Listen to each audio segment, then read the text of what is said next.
Why can't I hear nothing?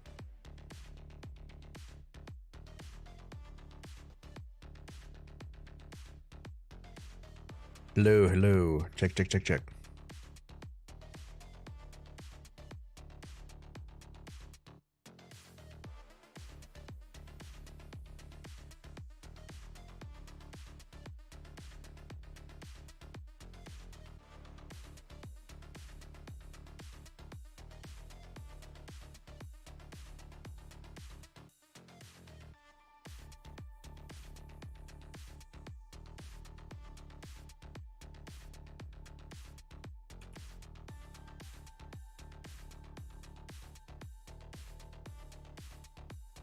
All right.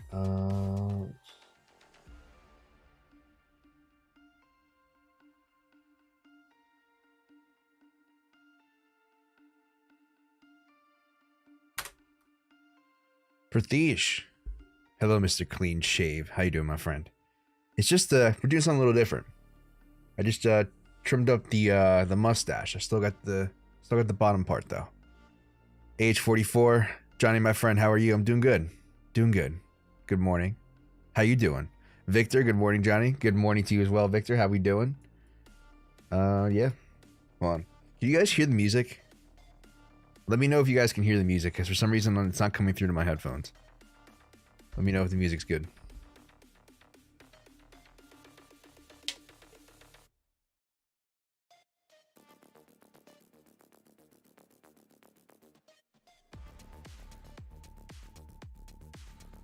Barely. Yes, we hear it. Still working here. About to finish in 10 minutes. All right, cool. Yeah, let me know. You guys should be able to hear the music. Let me know if you don't hear anything at all. I can turn it up, but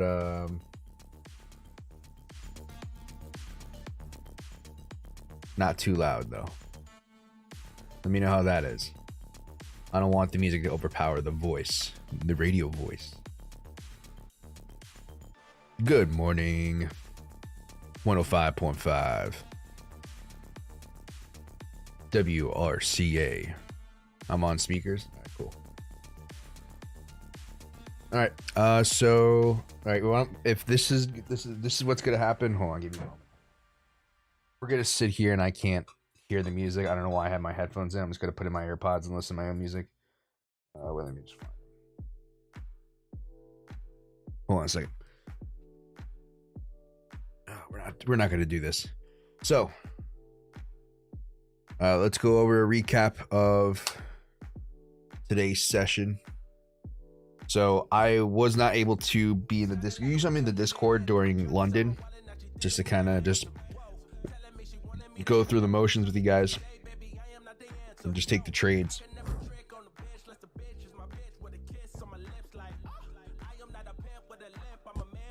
Sorry.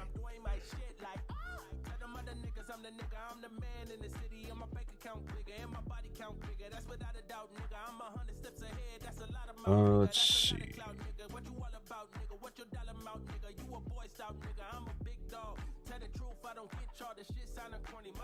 Turn this shit off, bro. I can't rap how everybody else rap, bro. Everybody talking about hoes, cars, clothes, chains, and money. That shit corny as fuck. I don't want to rap about that. Hold on, let me just get my own music here. I'm sorry about that, guys. Hang on one moment.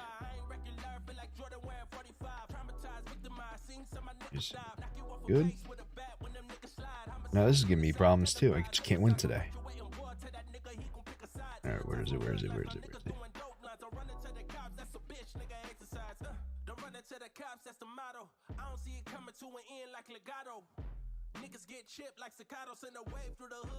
There we go. All right. I'm on. Okay, so see, Rivertown Souls. Hey, was looking into prop firms. Blue Guardian, man, $6 per lot commission is crazy, or is this normal? ACAP hasn't got good spreads. How can you trade that? So from what I've heard, if you go to this website, let me just find it quick.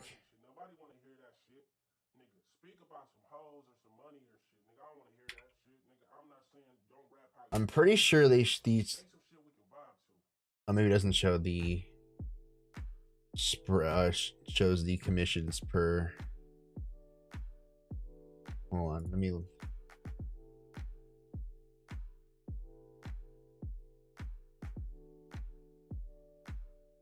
I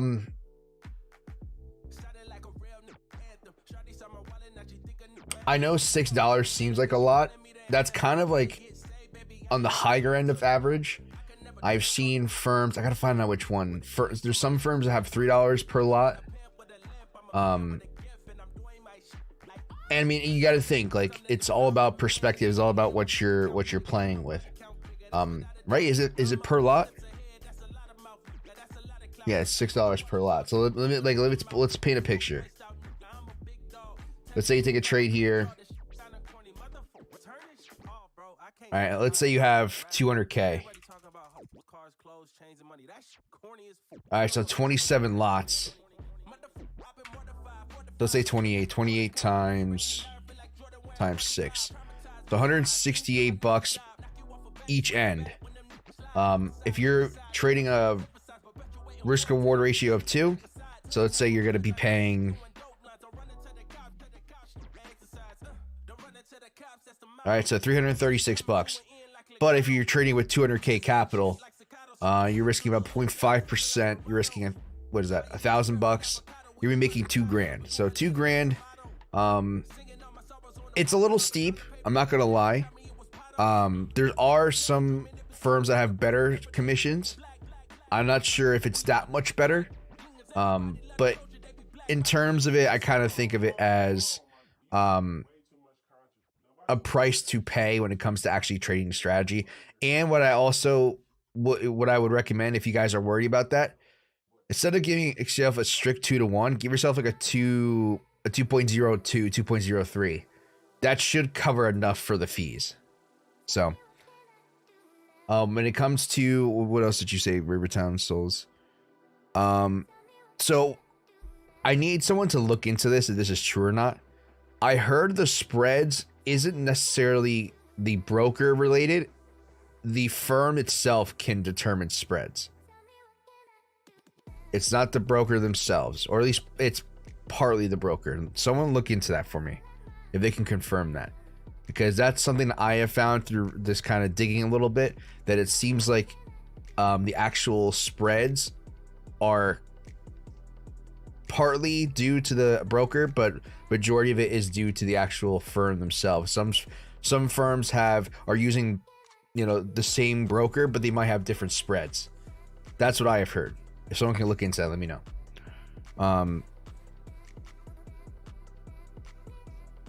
Yeah, let me know, guys, if there's anything, if you need me to change a song, or if you just can't hear the music or something, let me know. I'm doing my own thing right now, listening to my own music. So let's go over the trade that we had set up for previous session. So unfortunately, I mean, it's fortunate for me because, I mean, I was just taking this last trade in order to get funded, which I'll talk about here in a second. But I know some people did take this trade and actually did not get the best entry, and I believe so. My entry was around here on this area here. Yeah, you wouldn't have gotten it. But if you had a slightly better entry, let's say around here,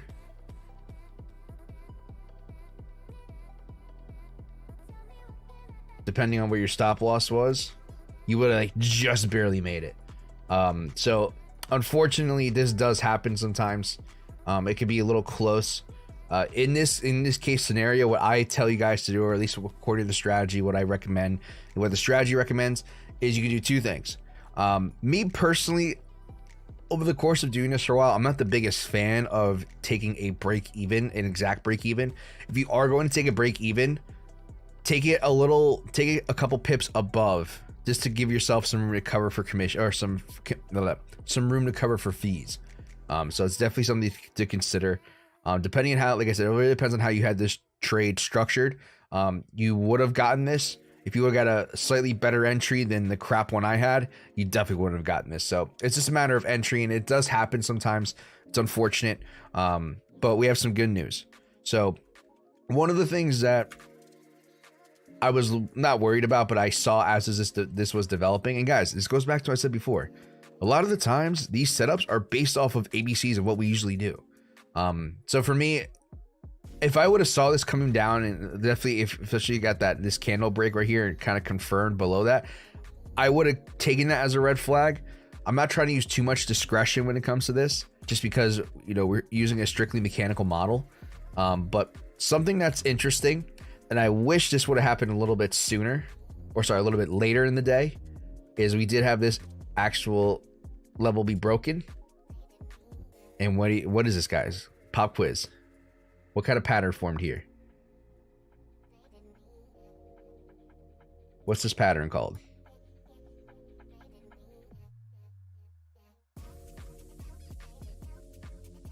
So it's unfortunate. I wish this would happen a little bit sooner. If this happened during New York time, would have been a perfect place to get into a trade. But we're not, you know, the actual day itself is not done yet. It's not, you know, we can't sit here. You just can't write off this trade right off the bat, or write off the opportunity just because it happened earlier.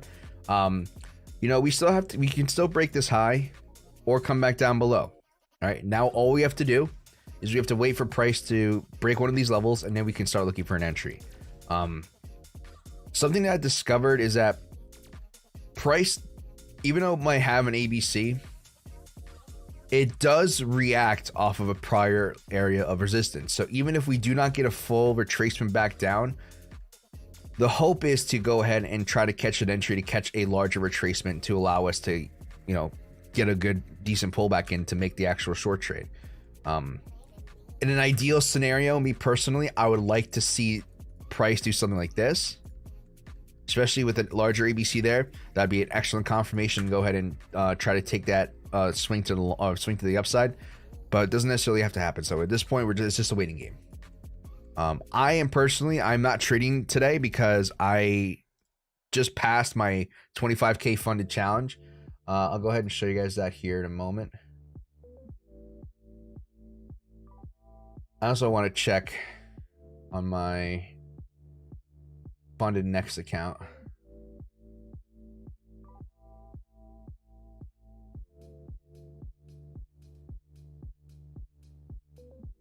Had the same entry. It was a little bit late, but still made 1 hour profit. That's awesome, Victor. Awesome. Harold, what's up? How you doing, my friend? Good to see you. Let me just show you guys. I want to show you guys the accounts, but for some reason, funded next is being a pain.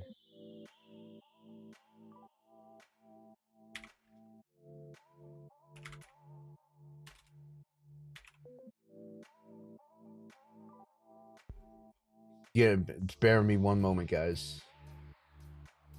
One moment. How we doing? Happy Friday. I'm tired as fuck. I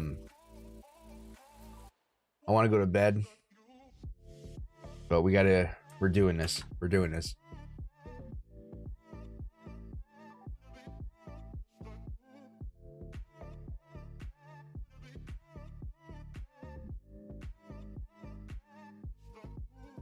Why is nothing loading? Am I still here? First trade. Yep, unfortunately. Am I still here? Yeah, I'm still here. Why is nothing loading?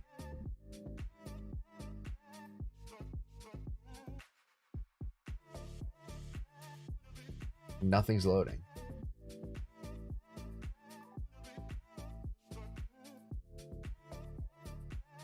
All right, so let me just show you guys. I passed stage 2 of this challenge. I'm currently waiting for, I have a KYC thing going through.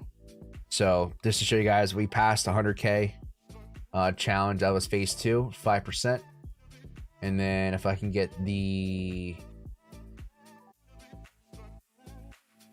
what the fuck is happening?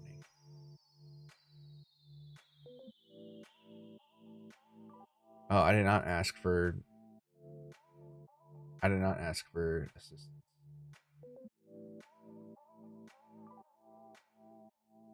Oh, here we go.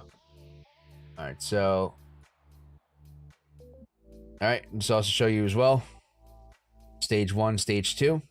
So both stages are passed. So I'm currently in the process of getting 125K funded, and yeah, we're going big. We're going big.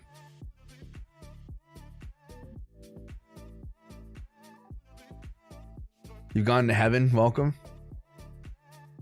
Interesting. Jay Carpenter had the same problem as most of us. Okay, so at least we're not the only ones. Has anyone tried out Traders Connect? I have not. I personally haven't. Sky Knight, how's it going, man? Good to see you. I tried to wake up this morning, catch the London trade, but I missed it, unfortunately, by a few minutes. No worries, Sky Knight. Depending on what your entry was, you just would have missed it. It would have been a stop at break even or slight loss. So.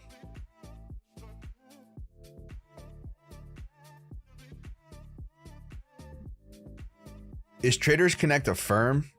AH44?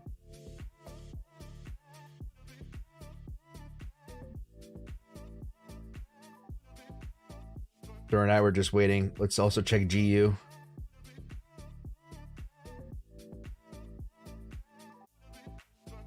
We just need one of these levels to break.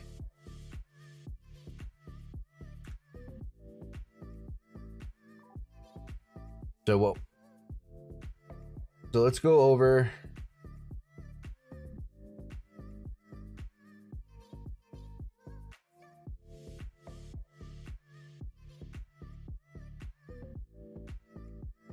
Caliche Donnie and Johnny does things to me. Uh-oh, Sky Knight. Calm down there, buddy. It's too early for this.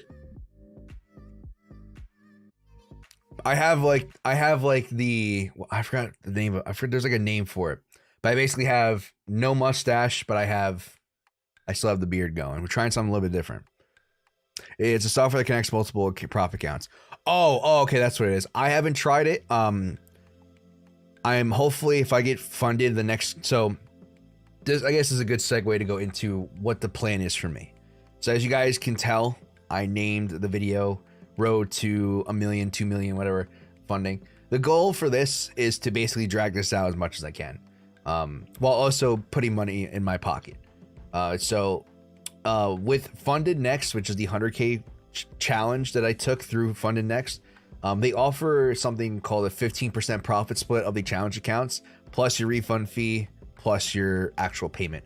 But in order to get your 15% profit share from the previous challenges, I didn't look into this till after, or at least after I passed phase 1. I noticed this after looking into it more when I passed phase 2. Is that you have to reach a 5% profit target. So let's do some math here. We have 100K. What's 5% of 100K? All right, 5,000. But we're only getting 80% of that. So $4,000. $4,000 plus the profit split is 15% of 13,000. So it's 1950. Right? And then from there, we're also getting a refundable fee back. So I paid about let's call it 545. That's a $6,500 payout. So I'm not sure if I could take payouts beforehand, because I have some plans that I'm going to be honest, like I'm going to be using this first chunk to fund my next level, as well as, I'm trying to take care of some bills here. Right. Even though, we're traders, or I'm a trader and we do this, I still got bills to pay. Still got to keep the phone running, electricity running, a roof over my head. So it's a good way to supplement income. But we're still going to be using this to help accelerate. So what's the next step? In order for me to kind of paint you a picture, let's go to the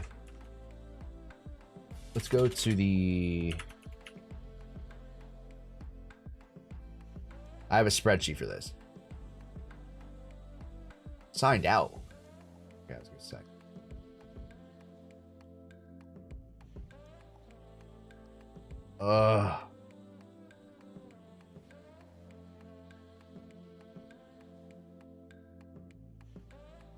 God damn it. I don't know why it signed me out. I didn't do anything different with my Google accounts.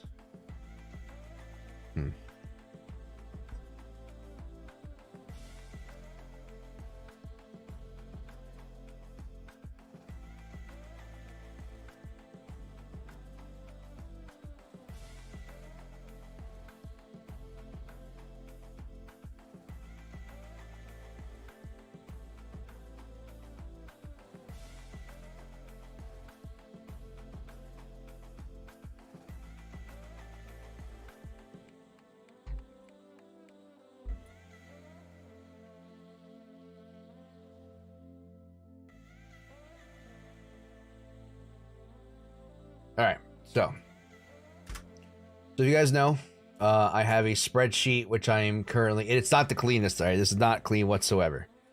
Is I'm currently keeping track of the accounts that I have, and I'm basically trying to build a portfolio of prop accounts. All right. So at the moment, I'm aiming for like a 2% rate of return per month. Fairly conservative. Let me show you where I came up with that.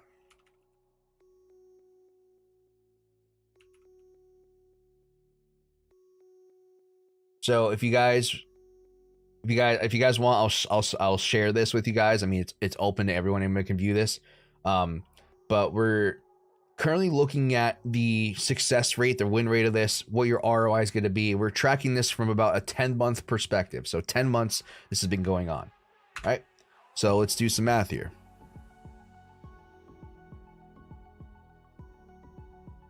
All right. 8.356. Now, me personally, I'm not going to be risking 1% on these on my funded accounts. Going to be risking about 0.5. So we're going to divide this by 2. All right.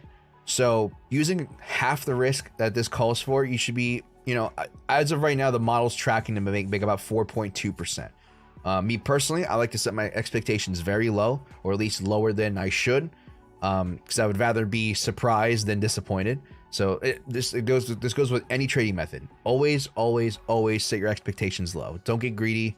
Don't see these numbers and start seeing green. You know, try to set the bar as low as you can. And so for me, realistically, I think cutting this in half is fair. So let's say a 2% risk, 2% average return per month. That's where I got that number from. All right, so I'll show you guys the formula. So basically, as well as we're going to be calculating the cut, or I guess the percentage of what you'll actually be getting paid out. So at the moment, all right, so between these two accounts, I'm expecting to make about $2,000 a month. With the big payout that I have, I'm right now, I'm shopping around. So if you guys want, I've shared this within the Discord. If you guys want, if you guys can go ahead and just copy this, if you guys, or I can just drop it in chat. You can go ahead and shop around, and this website is pretty cool because it actually has they has their own, I guess, you have discount codes or some sort of affiliate links which you use to get discounts, which I'm fine using it. It doesn't matter to me. But I'm either going between a 2 or 300, or 2 to 300k. That's my idea of what I want. Now, it's the beautiful part about this is that you can kind of organize and see what is being offered at what percentage profit, as well as payoff frequency. And one thing I do always check is I make sure that your drawdown method is always static.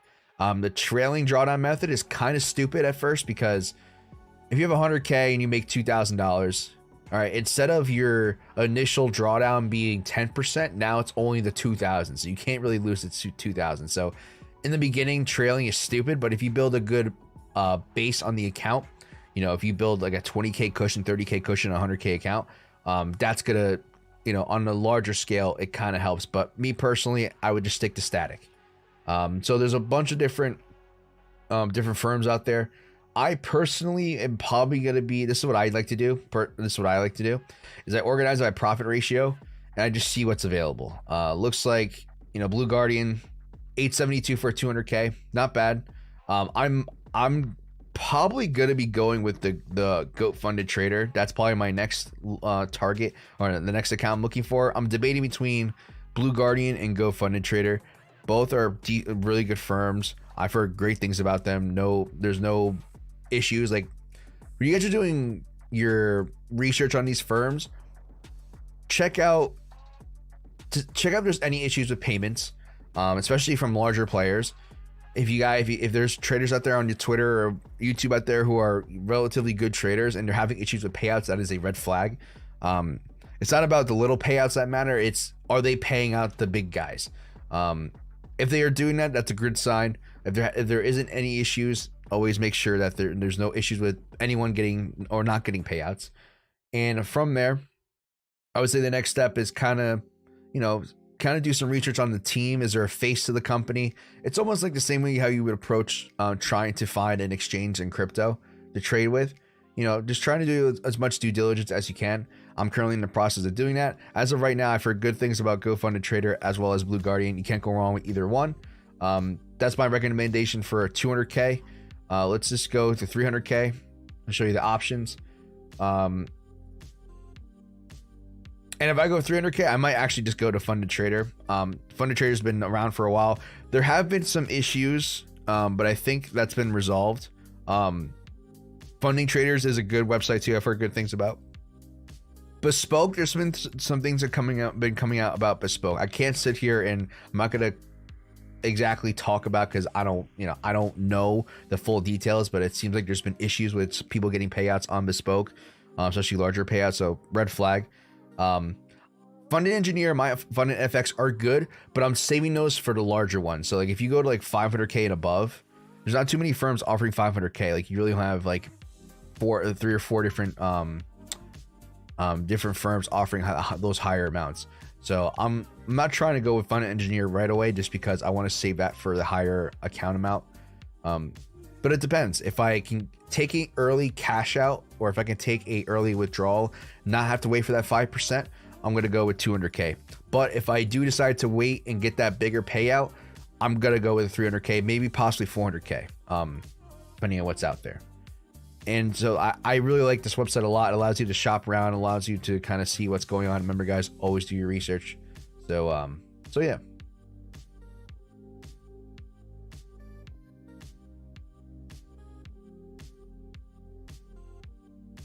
Let's see. Let's see. Smets. Just do Funded Engineer 500K, bro. Funded Engineer is the best. Been trading with them for some time now. Yeah, no, I'm looking. Funded Engineer is definitely up there when it comes to the higher amounts. I don't want to jump into a 500K account right away. The plan is to slowly scale. Like, I've had a perfect record when it comes to, I've never failed a prop challenge so far. You know, I've been trading for a couple of years. So I already know what it takes to have a good strategy and, you know, having a good mindset when it comes to following any strategy. You know, I get myself to the point where I'm trading in the zone, which I love using that line. So for me, I'm trying to not rush into this just because things can change next week, next month. I don't want to sit here and put all my money into a 500K account, or at least a good chunk of it into a 500K account and end up blowing it the first time. I'd rather just scale slowly. That's just me personally. Mega Chop, hey man, I'm doing some studying on the Judas swing. Do you follow Phantom's rules on it to a T? For the most part, there's some things I will do that might be slightly different. Like for example, when he does the break even, I'm not the biggest fan of break even just because sometimes you can get a perfect retest and get a continuation. It doesn't always happen. I'd rather just take a smaller loss than go break even. So in certain situations, I might reduce my stop loss instead of just completely breaking even. And then try to think of what else do I do different. I do not use as aggressive I don't use as much risk as he does. So especially when it comes to, I might consider doing a little more an aggressive risk model after I start getting consistent payouts, just because those accounts are free money, or at least they're free challenges because you're making money from the other accounts. So that's something I'm definitely considering. So at the moment, I'm not using the same risk parameters. I'm trying to think of what else I do different. What do I do different?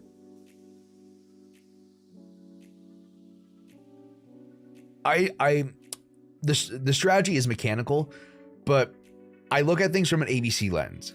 So if you guys don't know me at all, or this is your first time watching me, I trade something called the ABC method, which is primarily used in crypto, and it's almost the same thing of what the Phantom Judas model is we're looking for price to form some sort of reversal pattern. All right, the only difference is that with the Forex Judas model, we're looking for some sort of extra layer of confirmation, versus with just crypto, I'm just looking for a basic pattern and waiting for price to basically get back below, and that's why I take the trade. For example, there's a large ABC, and I usually do swing trades on crypto. I don't scalp. I don't do lower time frame stuff like I do with Forex. I primarily just swing trade crypto. So pretty much like I've been short BTC for a while, and I'm looking for a lot lower. All right, that's my goal with BTC at the moment. I'm looking for a lot lower. In hindsight, the Forex Judas model aligns pretty well with how I trade ABCs on a lower time frame. A lot of the patterns that we'll see pop up, or at least a lot of the opportunities that pop up with this model, end up being ABCs. You just don't see it till after. An example, the long trade ended up being a B wave to a C wave, and we retraced, and now we formed a larger ABC on a slightly larger time frame or larger perspective. All right, and I'm looking for actually probably one more low. If I'm going to be honest, it looks like price wants to come down and do this. So that's what I think is probably going to happen. And then I'm going to be a little bit more confident in a position. Now, do I approach the trade any different? Absolutely not. I still have to stick to the same rules. For me, I would like to see patterns play out more to be a little bit more confident. That's my own little take on it. Maybe that's something I could work with in the future. But at the moment, I pretty much follow everything to a T. Besides the risk parameters, I use slightly different risk parameters. I'm not as aggressive. That is subject to the change. I'm trying to think of what else. The break-even rule. I think it's pretty much it. I pretty much follow everything to the T, though, if I remember correctly. The actual break of structure itself, like how I view it, might be a little bit different. No, not even that. I can't even say that confidently. It's pretty much the same. Usually when I check my break of structure entries, I double check with his or if someone else who's in that community who is, good at following the rules. That's when I just double check my work, but a lot of the times we're on the same page. But yeah, it looks like price is going to come down and break that low. And what is this? It's just an ABC. It's literally just an ABC. And that's my biggest problem when it comes to, and this, I'm going to go on a little bit of a rant here. This is my biggest problem when it comes to certain people in this space. All right. I'm not saying Phantom. I love the method. I love the idea. What Phantom has done, now his name is Phantom ICT. This method comes from ICT and his concepts. The problem with that is that ICT basically, he tried, instead of reinventing the wheel, all right, all he did was, I forgot the exact way to phrase it. He didn't invent the wheel, or he didn't discover fire. He just bejeweled or bedazzled the wheel and presented it as a new thing. It's always been a wheel. It's just he just put his own little spin on it and made it seem like, well, no, this is how the wheel is built. It's not that way at all. And the problem with trading a method like that, for someone who shits on Elliott wave trading as much as he does, it's not that different. They both claim to predict the market in a certain way. It's just it's a dick measuring contest to see who has the better strategy, which is, I think, is fucking stupid. Sorry for the excessive cursing, but they're both wrong. It's not about how complicated and exact you have to be. It's about taking ideas and trying to put them in a more simplistic, objective way as much as you can. And sleep on liquidities, fair value gaps, order blocks, all this stuff. It's all a bunch of extra noise. You peel back the layers, get rid of all the extra, spicy extra junk that he uses to appeal to degenerates, because that's what it is. And you can pretty much break down the market and read the market in a very straightforward, simplistic way. And those are the strategies that win. It's not ICT and what he teaches, but it's also not, it's not like basic support or it's not trend lines. That makes sense. Finding a profitable strategy is not the most complicated, but it's not the easiest. It's somewhere in the middle. So peeling back the layers of something like ICT or Elliott wave and not approaching trading in a bit more complex way will get you way better results. Way better results.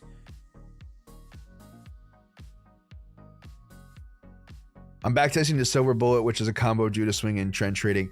Yes, I have seen that mega chop. Yeah, I am familiar with the silver bullet.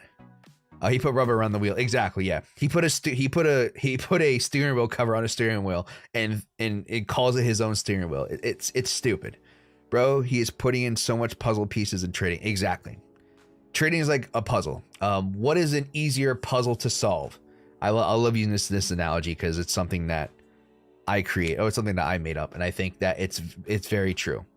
All right, you take two puzzles, the exact same puzzles. One of them is 25 pieces. The other one is 150 pieces. What do you think is going to be easier puzzle to put together? You're both achieving the same result. You're getting the same result.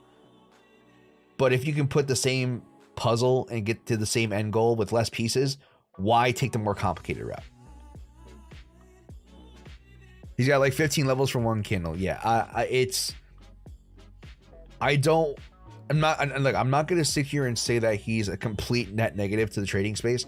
There's a lot of people who have done well because of him, but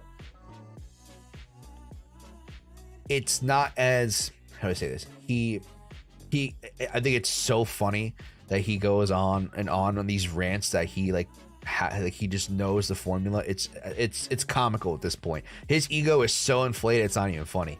If I ever get like that, someone please put me down. But he's got some sort of god complex that he figured it out, and then it's like, no, it's not the case. Like he's trying to I can't even describe it. Like the puzzle analogy. Self-proclaimed god of trading. Exactly. Yeah. I can't sit here and say that it's a net negative. It's the same thing like Elliott Wave. Elliott Wave trading is the exact same way. It's trying to sit here and pinpoint every single move when you don't need to. And then when you peel back the layer of the complexity of Elliott Wave, you get something like the ABC method, you absolutely crush it. Same thing with this. You take something that's very complex, peel back the layers, look at it from a more simplistic point of view, from a more simplistic approach. As long as you can figure out good risk parameters, stick to the method, and just keep going at it, you will crush it. Did you see Iman Trading's video about ICT calls him a scanner? Yes. I enjoy that video a lot. I retweeted it on my Twitter.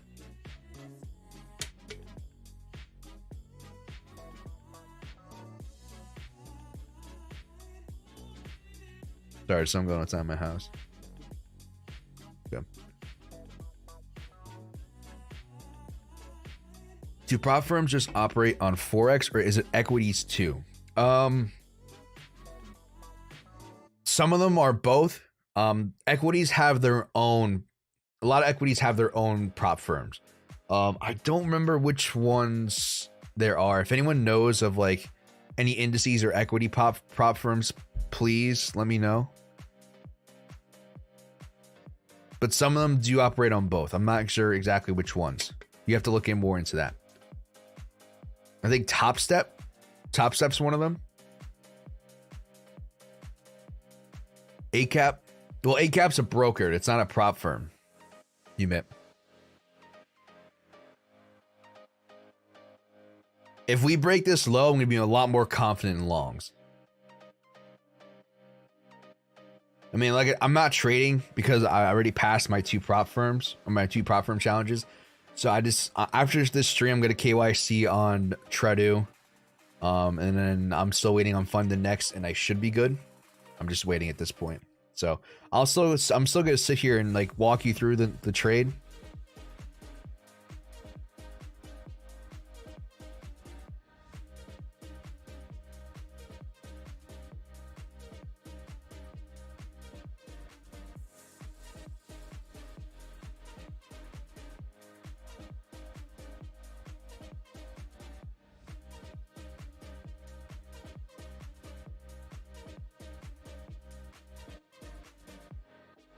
Yeah, right. I meant many prop firms offer equity trading. Okay, that's right. You meant. Okay. Yeah, just double check. I think ACAP does trade equities. I could be wrong. It might be more than just ACAP, but as of right now, I know ACAP's one of them. So definitely look into that, Arun.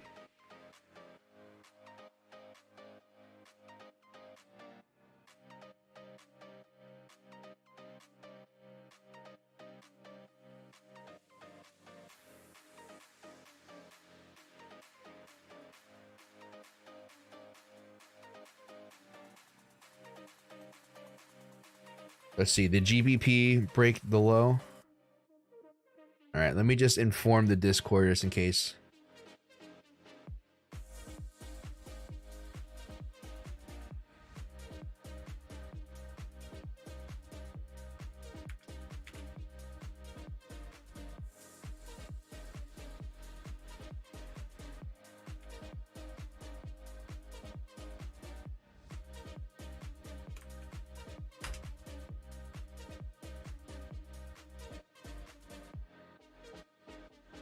Thank you. Is that something you will do too? No, I'm just taking the Forex. This model is primarily meant for Forex. There is a slightly different version of this that's meant for indices and equities. It's called the 930 Judas model. Believe Phantom has a video on that. It's like 6-7 months old, and he doesn't trade that anymore. But he does. But there is one out there. There is one out there.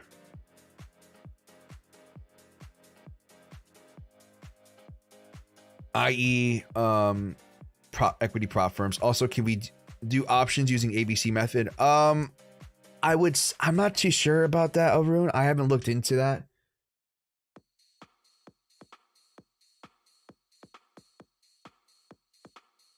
You probably would have to trade something smaller time frame.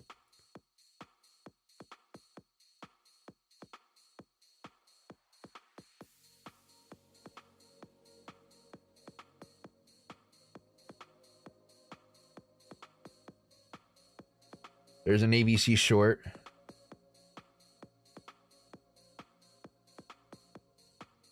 Yeah, see, but you'd have this ABC. Actually, no, it would be.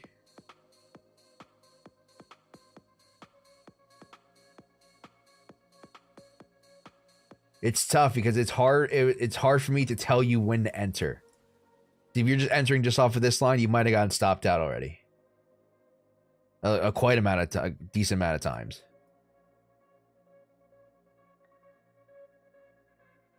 This one would have been a good short.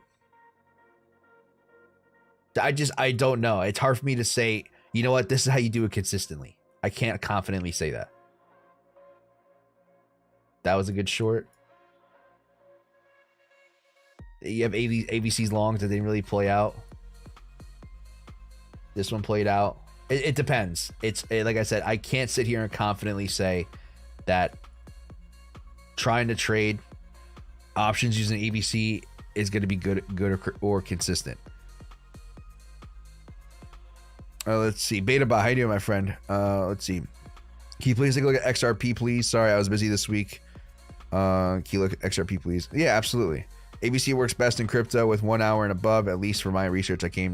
Yeah, it's a... You mean yet, Johnny, right? Yeah, well, not yet. I'm not going to sit here and completely shut it down. But I just right now I'm still focused on this model. Yeah, I want to get a couple months of this model under my belt before I go ahead and start venturing off to other things. BetaBot, let's do XRP quick. To be honest, nothing has really changed. With XRP, this is going to be a slow mover.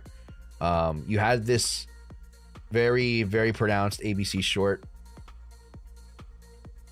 All right, now your entry wouldn't have been the best, but if you want to hold on to that, you can. But it looks like in order for me to be a little bit more bullish on this, I would need to see something like this. That's the high. Yeah, this is not a good ABC. I do not like this ABC. Unless you came up, put in one more slightly higher high, then I would be a little bit more confident in like this completing. But I just don't see... I don't see anything decent worth taking, in my opinion. Yeah, I don't see it. Maybe this one, but I would just target the low, if anything. It's hard for me to give you a nice tradable plan on XRP at the moment. Let's do AXS quick.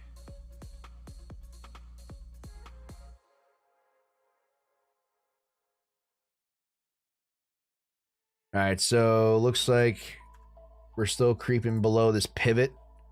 That is an entry for a larger ABC.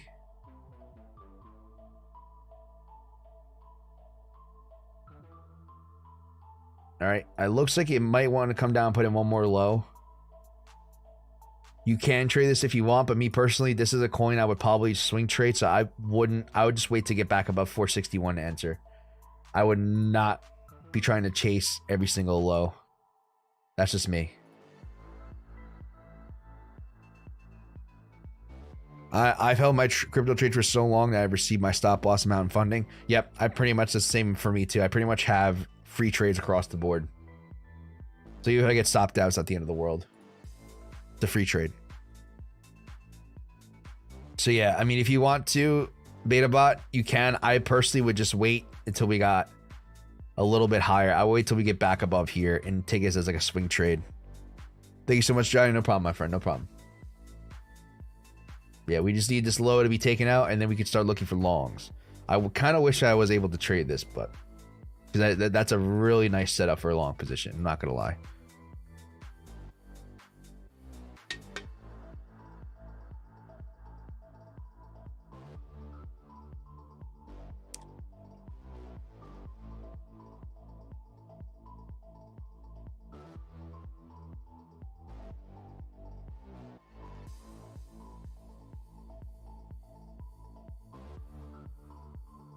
Let's see, One Life Passion. Can you please check Solana? Yeah, absolutely. I'm actually still shorting Solana. I haven't looked at it in a while. Where is it?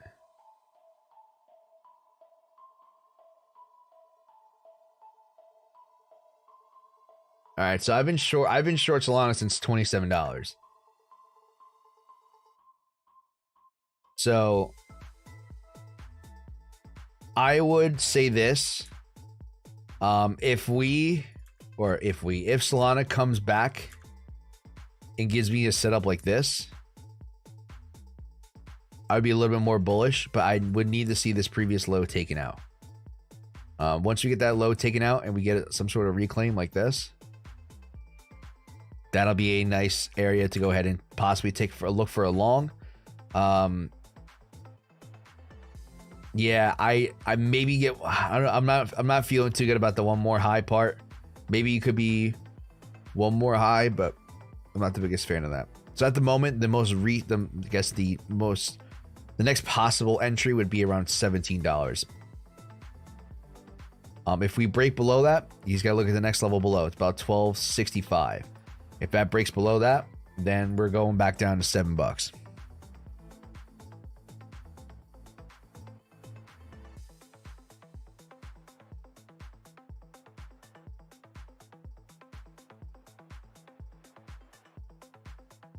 Now, can you take a look at LTC and BNB and short from 74 and 236? Yeah, absolutely. Johnny, are you over in the US still or back over in Europe? I'm glad you are running sessions during the UK daytime. Also, YouTube is a bit hit or miss with notifications when you are on. Yeah, unfortunately, I've heard the same thing. That some people just don't get notifications when I'm live. It's unfortunate.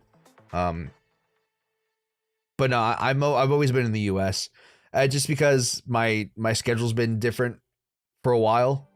The last couple months, I've been able to stream earlier, and for me it's tough because I'm pretty much been up all night when I do this.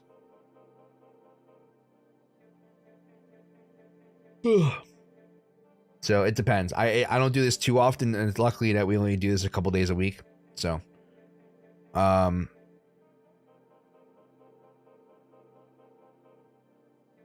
I've always been in the US though. Does our Discord send notifications? Yeah, I tag everyone in the Discord, so when I go live, I at everyone. So you guys should be getting notifications when I'm live, or messages when I'm live. So you should have notifications on for certain channels. So what I would recommend, if you have my notifications off, I would go to like the Johnny's videos and notification settings, only mentions or all messages, so you know exactly when I'm like I only post certain messages on these tabs or on these sections, so I would just do that. Just make sure notifications are on just for that section, or make sure at everyone notifications are on.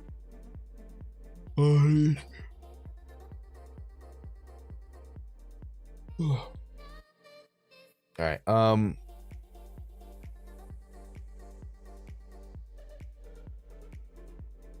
Oh fuck. I got some in my eye now. All right, you said LTC and BNB.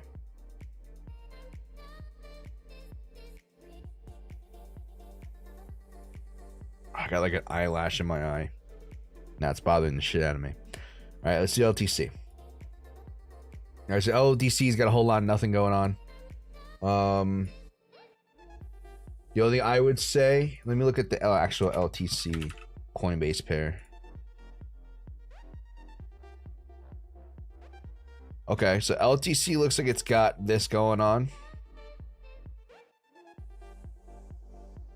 I'm not the biggest, I don't like this, but that's a possible ending structure there.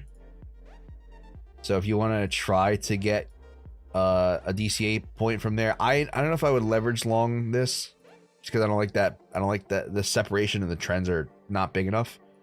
That's definitely a good point to consider. A DCA point for me.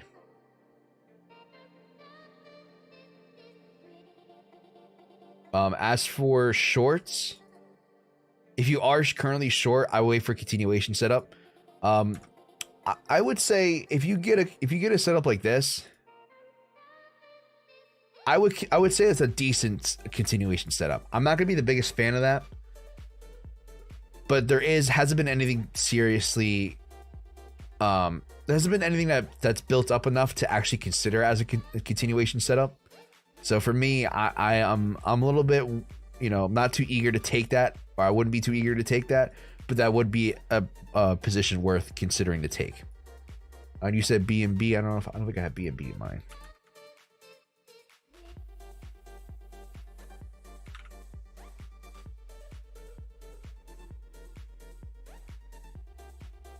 Vlad, how you doing, my friend? Good to see you. How's the money doing, buddy? We're doing good. I passed both of my account challenges first try. Oh my god, it's signed out. What the fuck is wrong with Trudeau? Okay, now this is annoying me. Let's do.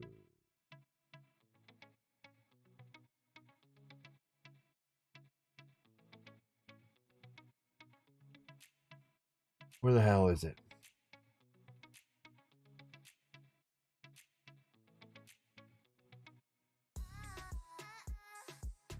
So currently past both stages, so I'm gonna get 25k funded from there. And then if I go to funded next. So at this point, I just have to KYC. I already KYC'd with funded next. I'm just waiting. I gotta KYC Trudeau. I'm gonna do that after stream. So hopefully by next week I'll be ready to go. But as you can see, I passed phase 2 as well. So I'm gonna be having access to 125k funding, which is pretty big. And we're gonna keep building. So after that, oh my god, oh my god, oh my goodness, so many ABCs.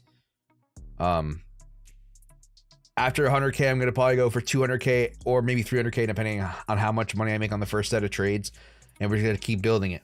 So my goal is to get to like 1 million, 2 million in funding, and hopefully build a consistent income off of that. That'd be fantastic. But yeah, that's the plan as of right now. BNB. So BNB. I mean, if we can't hold that 203 support, I think we're gonna come back down to 183. It's definitely do or die for BNB at the moment. Either we reclaim that pivot. So if I go to a 2 hour, maybe even 3 hour, if we can stay above this ABC, that's gonna be good. But it's a hit or miss with BNB right now. Hit or miss.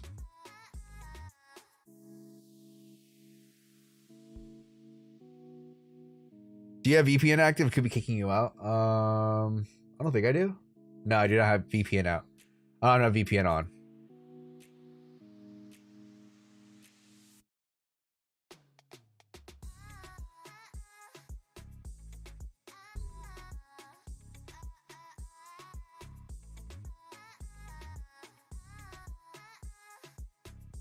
Let's see. Congrats, man. Let's buy Jets Pizza business. Yeah, definitely. We'll open a Jets Pizza in Romania, Vlad. I'll do it. Where's the 5-minute time frame? Oh, don't worry, it's here. We're here. We're just waiting.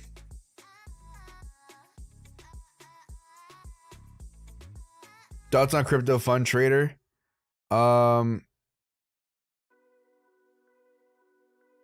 I have an account with him. I just don't use it. I have like a 10K account. I bought for like $80. I was originally going to use that for crypto trading, but the problem is the swap fees are absolutely insane.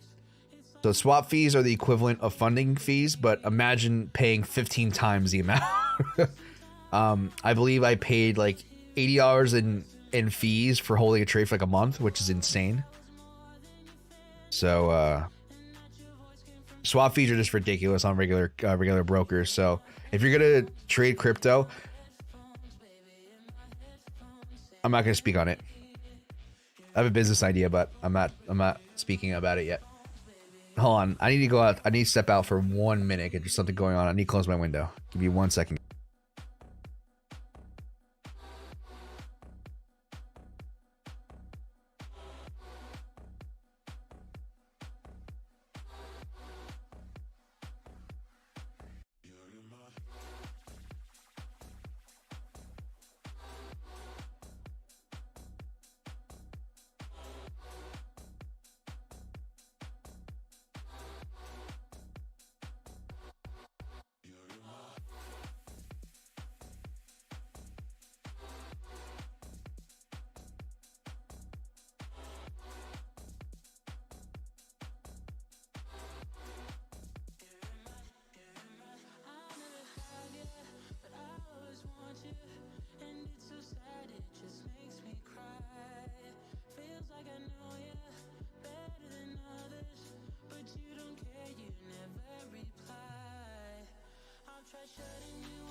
Sorry about that. All right. Best lamp holder 2023. Yeah, me and my camera stands. Could try to wipe cache for try to increase on it, and that's fine. I'm not too worried about it. I'll be delivery guy, no income need. There you go. I like the attitude. What about what's the business about? Hey, don't leave us like that. Okay. So I have an idea. What if you can, and if any of you fuckers do this before me, I'm getting a cut. All right, this is video proof. This is my idea first. What if we make a prop firm? All right, but instead of using a broker, what if there's a way you can use Bybit or Femex or different exchanges with them? Because these exchanges have power to create, basically just give you accounts with, or give you funds on any account. There's proof of that. So why not be able to work with the exchanges? Maybe give them like charge higher commissions or something, slightly higher commissions, and create a prop firm create a crypto prop firm using the exchanges as brokers instead of brokers. Because the problem with trading crypto is the fees are outrageous on regular brokers. So there's got to be a way you can do that. Definitely a way to do that. And I will be the first one to do it, because if I can, no offense to anyone who trades crypto, but anyone in trading in general, there's always going to be a group of people who are degenerates. That's how prop firms make money. And and it's also, it would help you guys, because if you trade, you know, using the ABC method, you're going to be the ones doing well versus other people.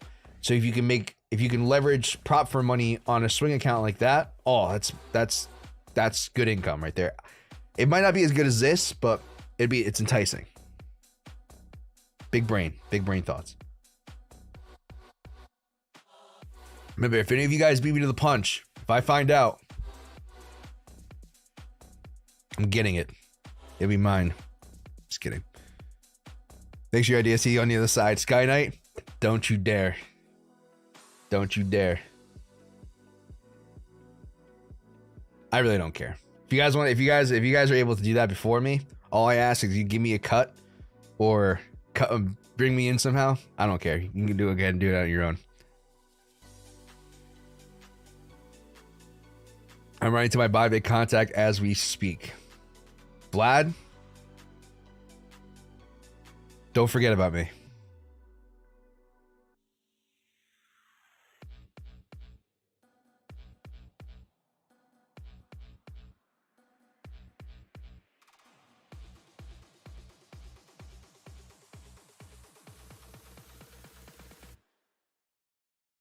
Enjoy the rat race, guys. I'm going to get rich. Come on, sweep that low. I'm just sucking up prop firm fees for now and move profits to regular exchanges to trade. Yeah. So one of the things I want to do, I'm not sure that's possible. However, with KYC, someone has to store for Bybit. That's true. I didn't think about that. Maybe you just offer it to those who are KYC compliant. But Vlad, do you have to KYC for a demo account? Let me ask you that. Do you have to KYC for a demo?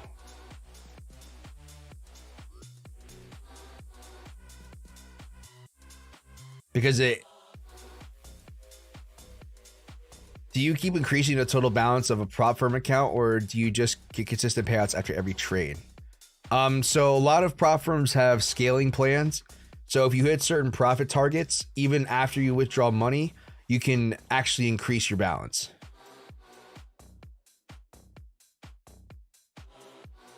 That makes sense.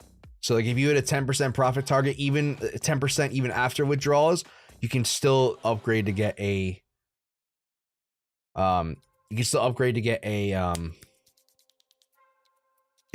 balance increase. Or DEX exchange. Oh yeah, you could do it with a DEX exchange. It's not a bad idea. You have to KYC to access without a oh, okay. All right, yep. Well, dream crushed.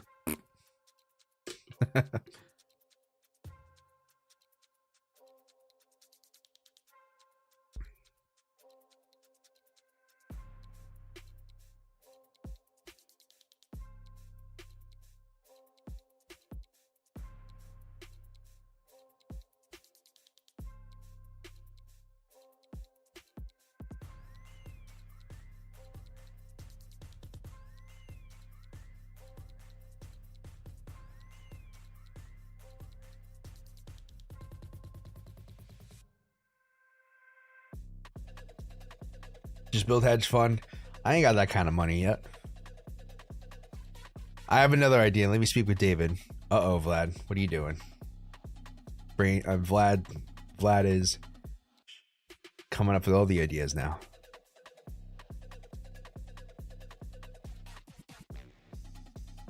Oh, come on. Kids, take out this low.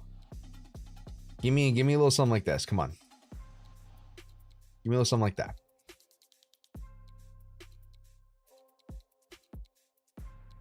We're gonna keep my eye on GU as well, because GU might sometimes GU is a little rogue and GU might break the low first, so we're gonna keep an eye on both. But yeah. Remember guys, like the plan, this is the plan. Right? So either 200k or 300k. I'm probably, depending on what I get, I'm probably gonna get a 200k. If I can get a higher payout relatively soon, maybe I'll consider 300k. But let's say I'm gonna go 200. If I get funded with that, which I probably will, $5,200 average. And then from there, I'm gonna go from 200 to 400. All right, so 200 to 400, 725k, 11k in funding, and then we're gonna go big baller move here. we're gonna go 500K. Now, assuming I pass all these, which I most likely will, I'm not gonna sit here and say that it's not possible or possible that I fail. It is absolutely possible that I fail. But that's not the goal. The goal is to be, be conservative and, make sure I have the best chance possible. And then I'm gonna go for the mill. For the mill. So if I can average 2% a month on a 2.25 mil, 35K a month, and the snowball just gets stupider and stupider. Then you can, there's a firm out there that offers 2 mil in funding, 67K, and we're not even touching it. We're not even scratching the surface. I don't know how far you can actually take that without running into some sort of problem. I don't know what kind of problems you will run into. There are traders out there who have had issues with, firms banning people, but it's just your job to find the good ones that won't do stupid, shady stuff like that. So, are you using copy traders to trade all the accounts? Not as. Why can't I fucking speak? Not now. Right now, I only have 2 accounts. One of them's on MetaTrader 5, the other one's on TradeLocker, so I can't combine the two. The next challenge account that I pass is going to be on MetaTrader 5, and then I'll be using a trade copier. Not as of yet. Yeah, I don't know why, Sky. Thank you for. Sometimes I can't speak English. So yeah, not as of yet. I don't know why I couldn't come up with that.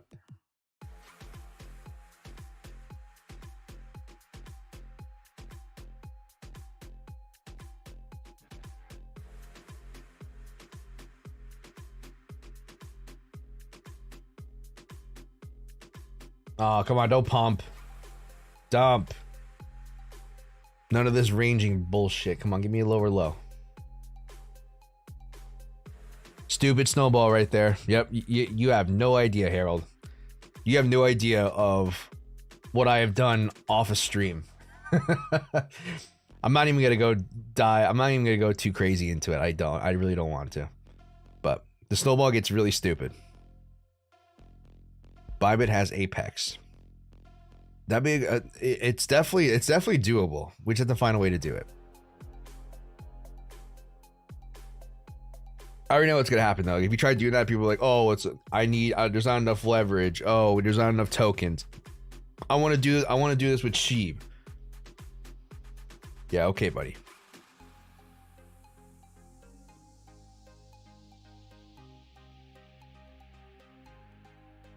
I wanna get a 200K account to trade Sheeb with.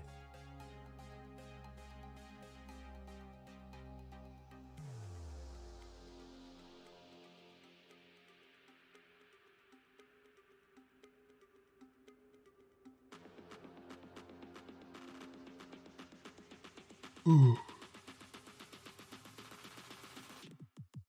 Ooh. I am fucking tired.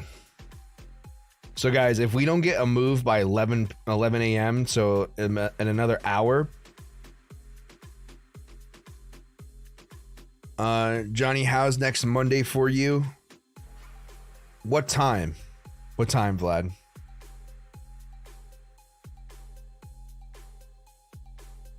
Do you trade London session too?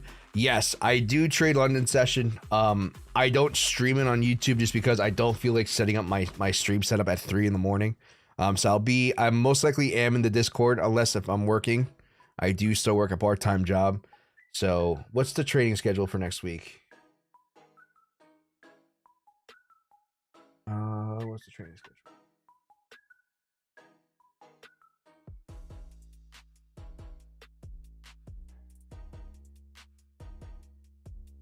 And they pull up the schedule quick. So as of right now, this is a trading schedule. So next week's going to be October 16th. So the 16th to the 20th. Looks like the only trade day is Friday next week. Oh, wow. The last week of October into the first week of November, no trades. And then the week before my birthday, we're hitting it heavy. Okay. Yeah, so next week it's only going to be Friday.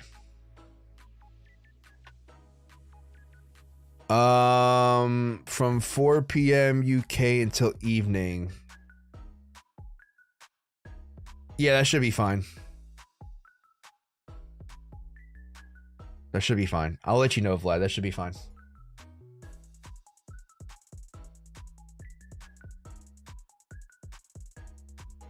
I think you do something if you white label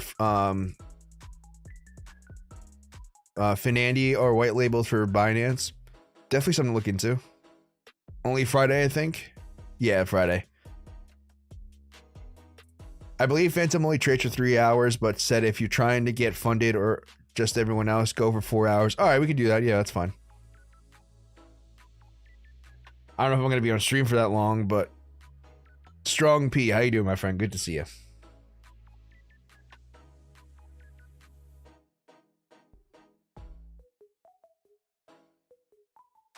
Yeah, I don't know if I can make it till 12.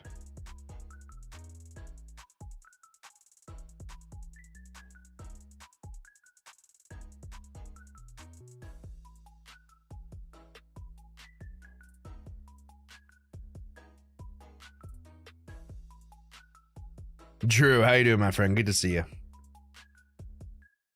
How we doing? How we doing? Damn, damn man, my MT5 disconnected right now, and the sound just crushed my skull. I believe you could turn off those sounds. Don't call. I'm pretty sure I did. Don't quote me on that.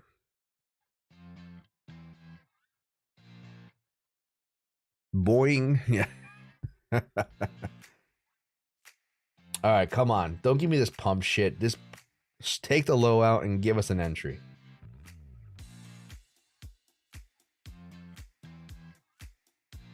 I know he wants to do it. There's no way you're getting a double bottom. The market never does double bottoms. You're never going to get a double bottom. I really have to. Yeah, I turned that. The first thing I did when I logged in MT5 is where to turn off the sound. That's the first thing I did before I even set up the trade, the lot size lot size calculator. The market never double bottoms. Give me a low or low.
Have you tried to experiment with different pairings or any tweaking to strategy? Nope. Oh, we are. Oh, we swept. All right, we swept. Thank you for making me look kind of. All right, so I don't know why I'm getting excited because I'm not trading this, but I'm doing it for you guys. So as of right now, all right. Now it's not whichever pair sweeps first. It's whatever gives you the break of structure entry. At the moment, all right, I will highlight each break of structure entry for you guys.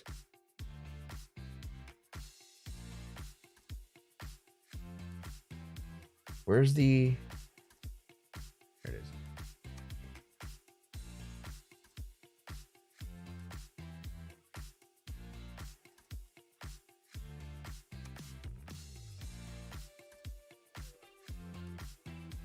All right, this is the break of structure. So we have our ABC. We're just waiting for a confirmation. Now, a confirmation is a candle body close above this pivot.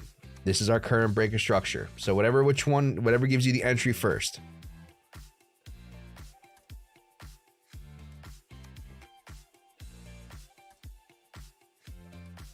Yeah, but Skyna, I haven't really messed around with it too much. Unfortunately, it's just I want to get used to the strategy first, get more consistent, see how it behaves, and then maybe branch out. I'm not in a rush to try to see what is the best scenario to, or best way to approach it. I'm not trying to find the perfect way to trade this, because there is no perfect way to trade anything. Certain pairs might behave differently.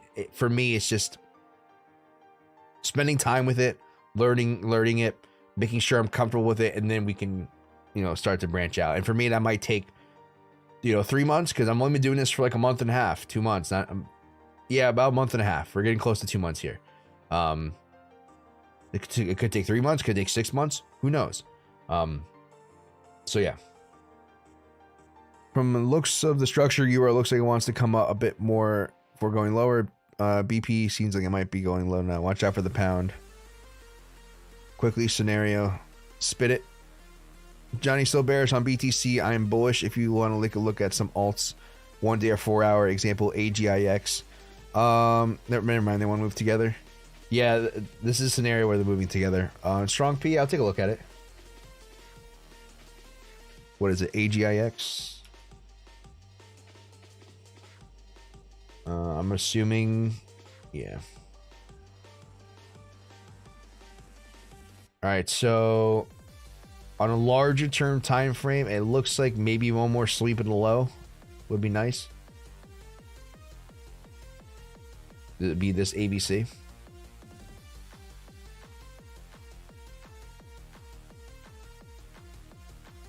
But if we can stay above this pivot, this would be a little bit more of a bullish confirmation for me, around 17 cents. So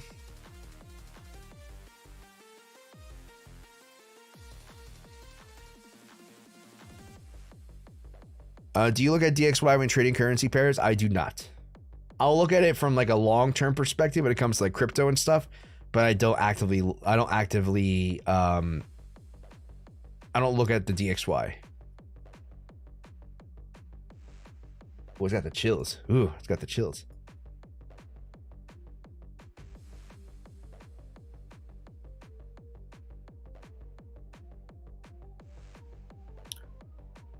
Oh, BNB looks nice, LOL. Yeah, BNB does look good.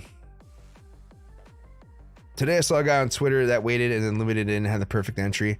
Harold, you could do that, but there's also been same scenarios where I've seen the candles shoot up, never come back down, or may go sideways, or maybe retrace a small amount. It doesn't get your perfect retracement and then takes off. It's a double-edged sword. If you want to try to get a better entry, you can, but you're risking the potential of not getting entered. So, thinking about it, if it's too fast again, yeah, you can do that. I'm not going to sit here. If you want to try it, go ahead and try it. But just understand that, you know what, you might not get the entry because price might just gain momentum and push to the upside. But this looks really good for a long position, guys. I'm telling you, this looks really good. Yes, it's a gamble. A lot of the times it'll like the scenario last session is it's not the norm. What I have noticed is that if you get a candle body close, it will come back and retrace a certain amount. Don't try to chase the perfect entry. If you can get as close to your breaker structure as you can, take it. Don't sit there and try to wait for the perfect opportunity. Stop loss is the wick, right? Yep. So stop loss is slightly below the wick. So what I do personally, I don't go exactly below. So right now the exact level is 12 1 2 oh we're doing let's just do euro. For euro,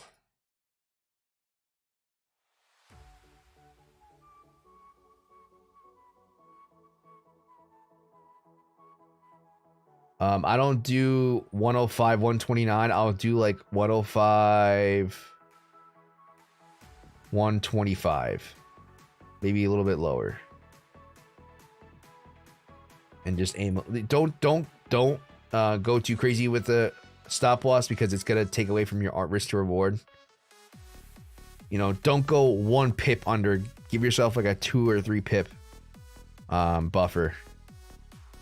Same thing, target 2 to 1, and that's it. So that easily has potential. Yeah, I think this can definitely break that high. If price can hold above, to me this is a high confidence trade, but that's just me. We just need that entry. Now price can come back down and continue lower. In that case, we'll look for a new breaker structure entry to form, but we're not there yet.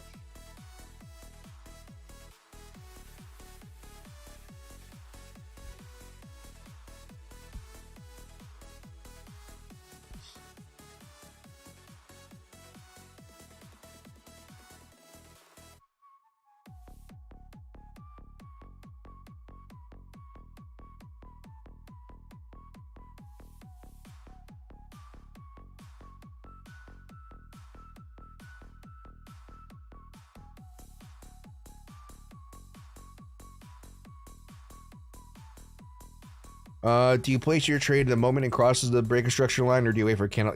I wait for a candle body close, Mega Chop. So it's always candle body close. Because there are scenarios, especially on the lower time frame, where price will wick, maybe once, a couple times. Always wait for the candle body close.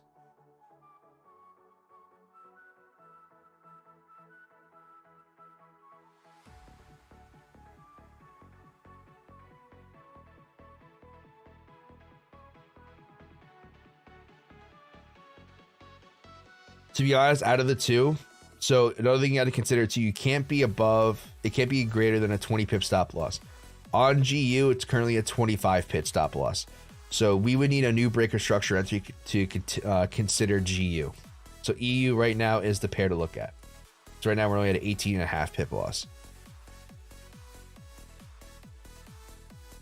Is it 20 or 25 pips? Can someone confirm that?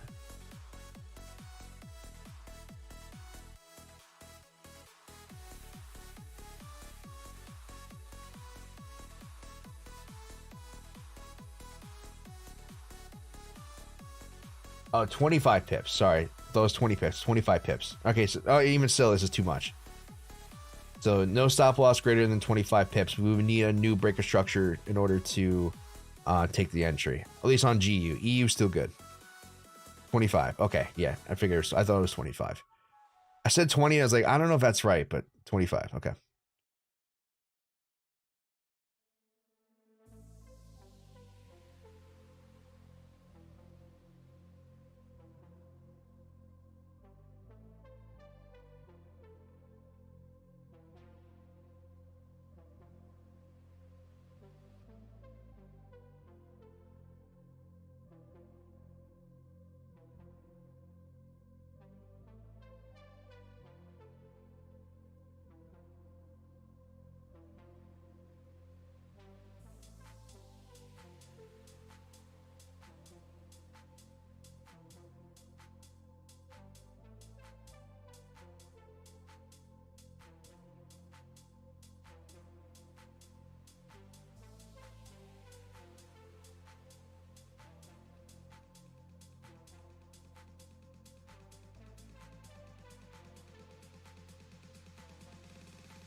Oh, I got tagged in something on Twitter.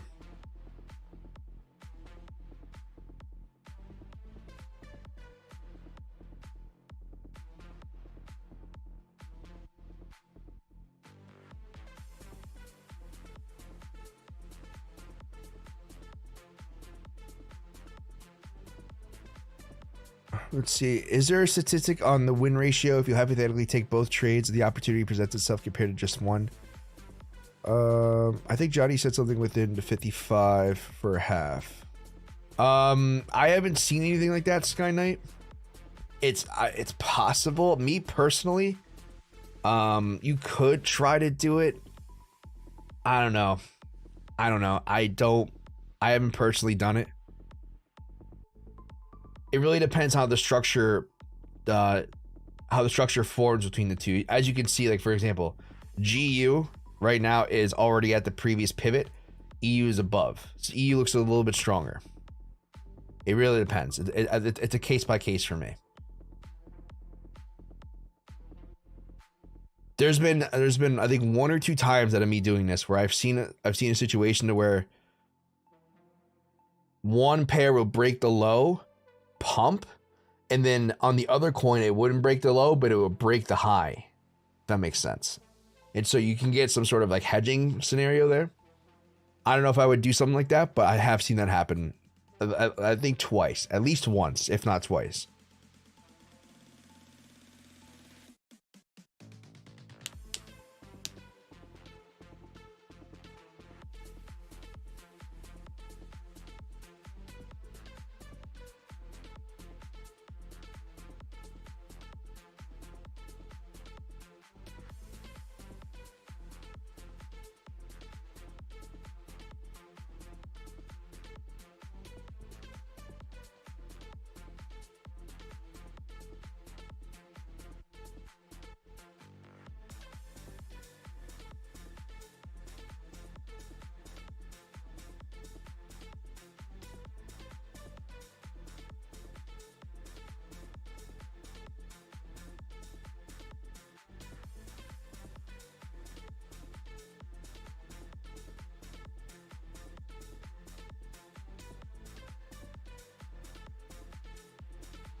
Thanks for the TA. No problem, BetaBot. No problem. Hope it helps.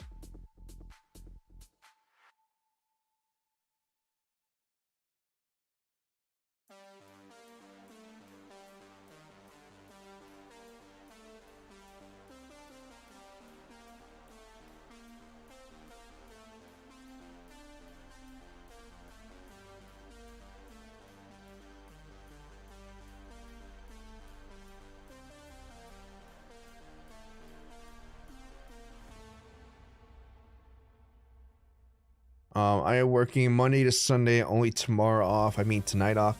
Jeez, that's a lot. That's a lot of work. You still working overnights, BetaBot?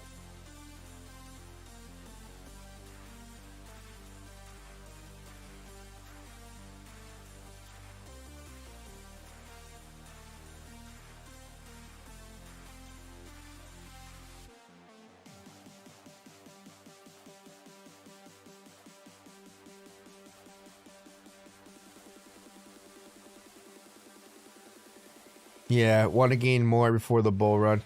Yeah, absolutely. Nothing wrong with that. Absolutely. Another vampire in the crew, yeah.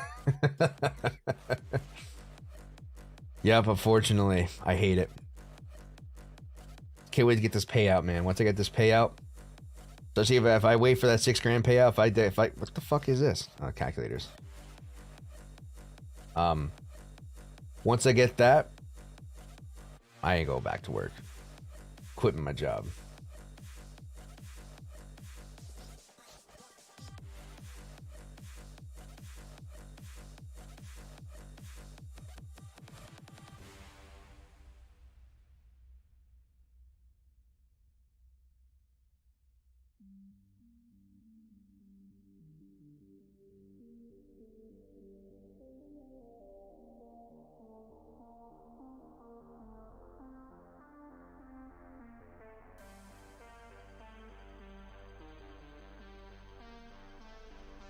I have 9K access now. I'm going in on extra. Jesus, man, that's a lot of money.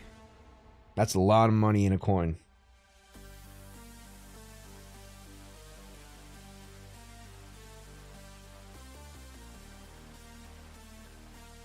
That's my goal is for KDA.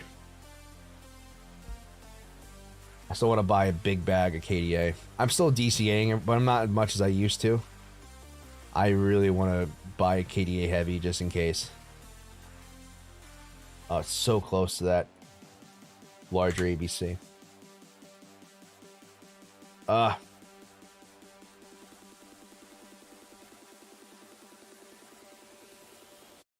Wanted to break the low, but now it keeps falling. It's unfortunate. It does happen.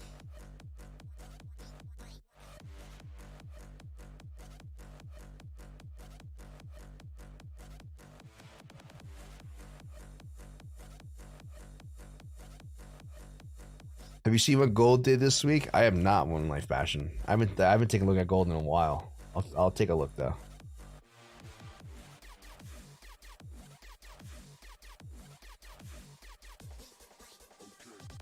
Oh wow. What do I say, guys? What do I say? I mean, technically it would be this. What do I say? Easy as ABC, baby.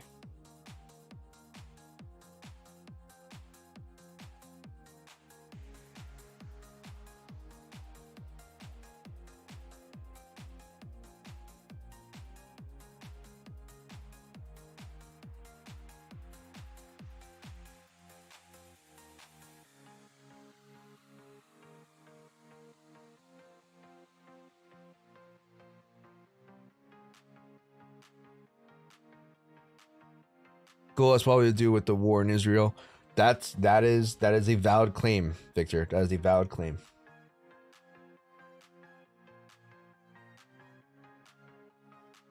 Oh, we got 80 people watching. What's up, guys? How you doing? Good to see you. Say hello. If you're new, return viewer. Love to see you guys. Waiting to get into a long position. Hopefully we can get into this relatively soon, but I don't know, man. I don't know. Well, I'm not looking to get in. I want you guys to get in. I'm just here to kind of guide you through the process. Smash the like. Thank you, Drew. I really do appreciate it.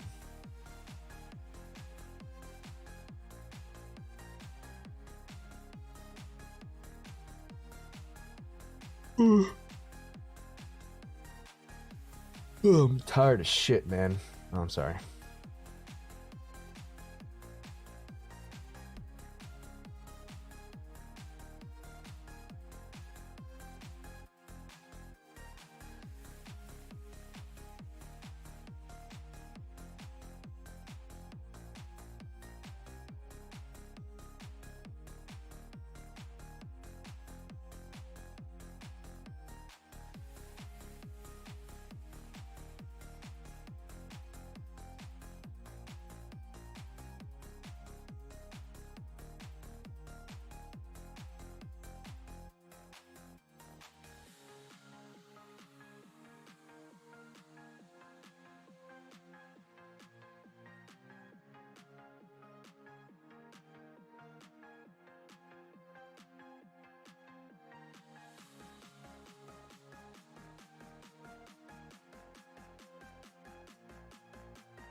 Trying to finally feel like fall here.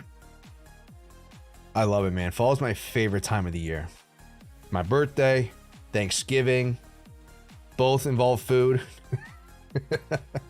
On a real note, the leaves are starting to turn yellow and orange and red and all the fun colors. The temperature is perfect. Like, I love where the weather's at right now, just before it gets too cold. And yeah, it's my favorite time of the year, man. It's my favorite time. I'm always an in-between seasons guy. I hate winter and I hate summer. Spring and fall are the best, but fall's got a special place in my heart. So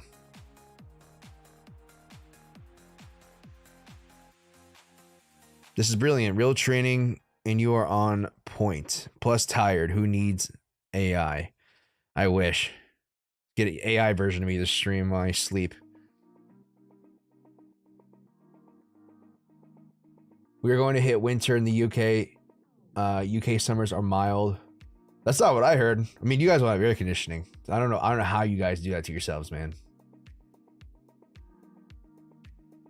I heard summers in the UK are tough, especially with no AC. I would just live in a pool. I would be streaming from a pool. Sweater weather. Yep, absolutely. For me, this is like sweater and shorts weather. Like, it's not cold enough to where you need to wear pants, but it's like, you know, you can wear sweater or like a long sleeve shirt. There you go.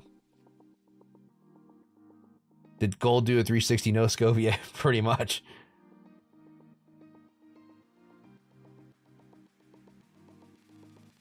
All right. I'm gonna still be here, guys. I'm not gonna be active looking at chat because I'm going to KYC on Tradingview while I wait because I know what's gonna happen.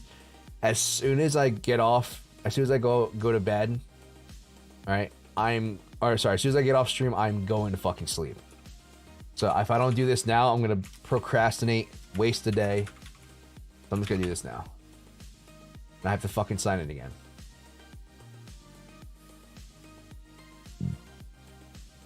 So I'm gonna keep doing my best to pop in and chat. I'm gonna keep my eye on the chart. I'm gonna let you guys know what changes. But I'm gonna do this so I don't forget.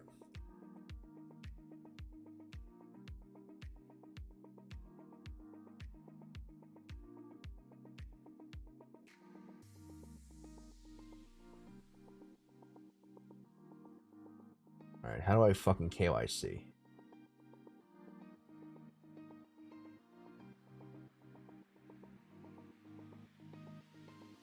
Where's Grant? Is Grant in here?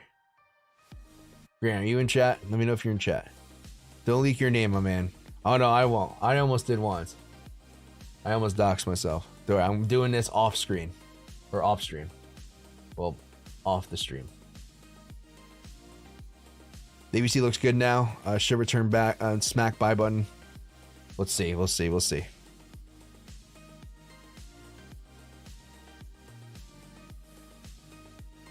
Gold is going all-time high. I agree with that.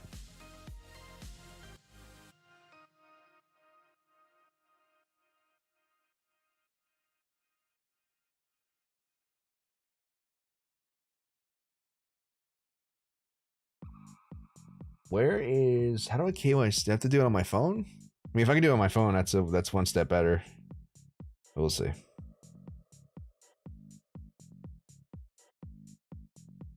Click here to identify your identity. Hey, I'll just do it on my phone. Where's Grant when you need him?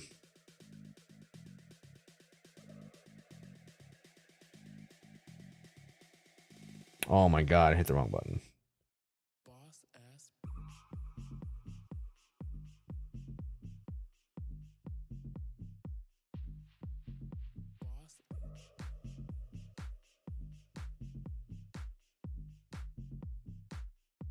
Oh, Jesus.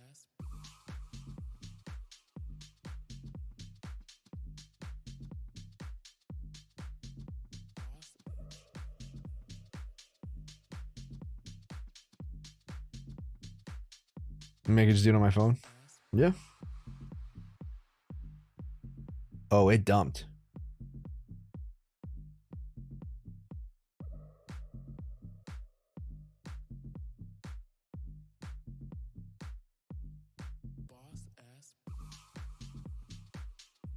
Nationality?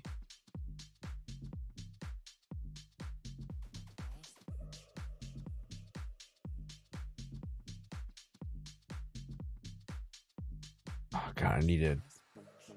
Hey, when you can't type in your birthday. It's like scroll. I'm like, yeah, thanks for reminding me.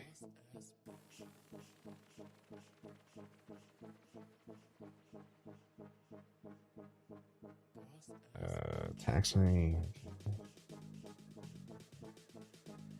You have a tax identification.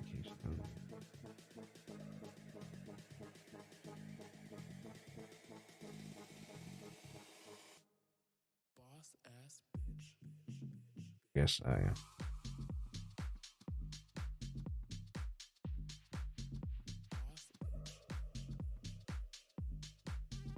Are you a tax resident in another country? No.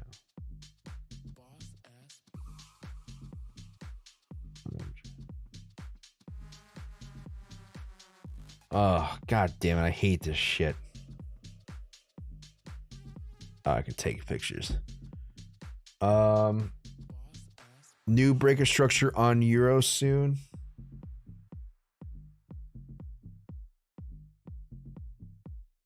Yeah, so what I'm going to need is I'm going to need this candle to close above, and I'm going to need another candle next to it. And then we can use that as a structure. So I need something like this, Sky Knight. I need like a pump, a retrace, and then an extension. I need something like that. Once I get something like that, then it's a new break structure.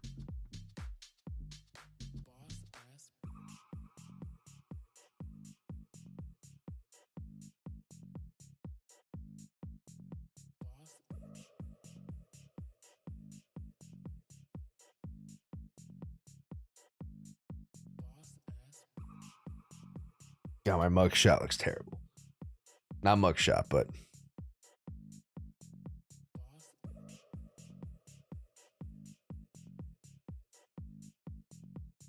oh, the camera lens is dirty.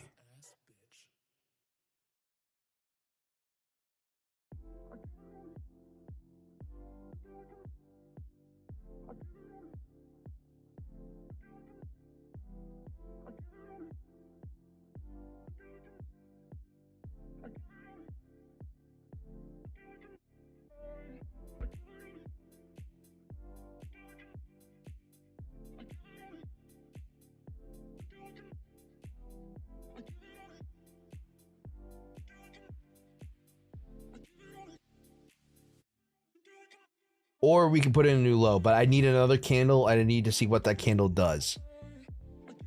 If the candle keeps pumping after this without a retracement or a lower low, it's not a breaker structure. It's the beginning of another trend. If that makes sense. Oh God. Hold on a second.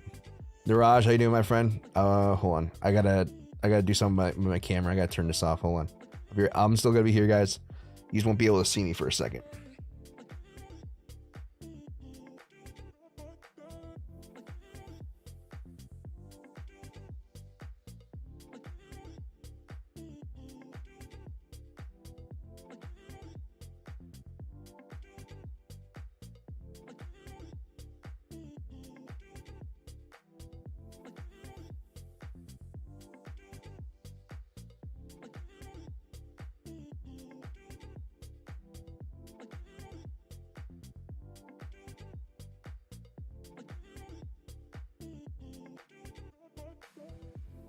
All right, let's see.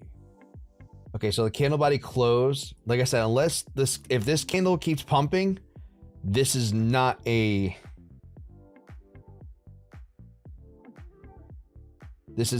breaker structure. But if this candle closes below this wick or puts in a new low, that's a new breaker structure entry.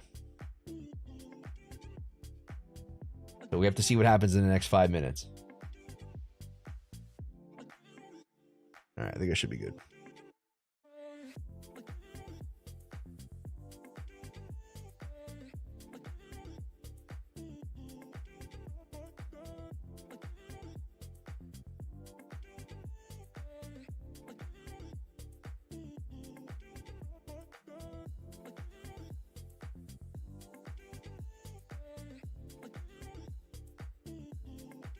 Wonder if I can find a way to get funded now and take the trade today. No, that's not gonna happen. My Tradues. I'll have to message Grant later.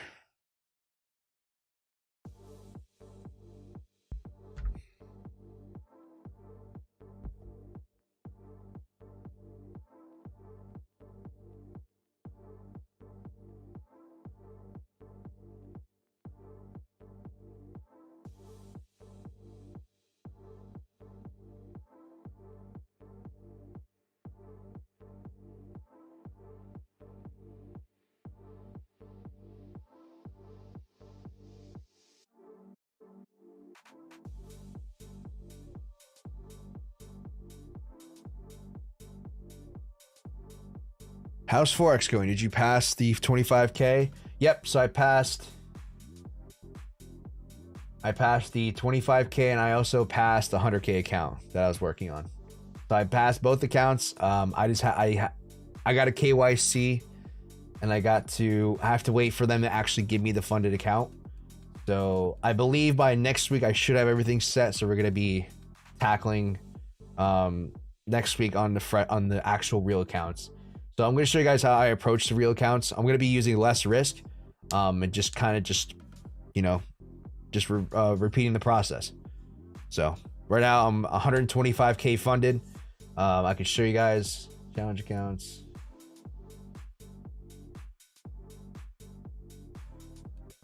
All right, so you can see success on a 25K challenge. All right, if you guys want, I can show you equity curves. All right, I already passed that. Here's the equity curve for that. So hit the profit target this morning. And then I'll show you find the next real quick.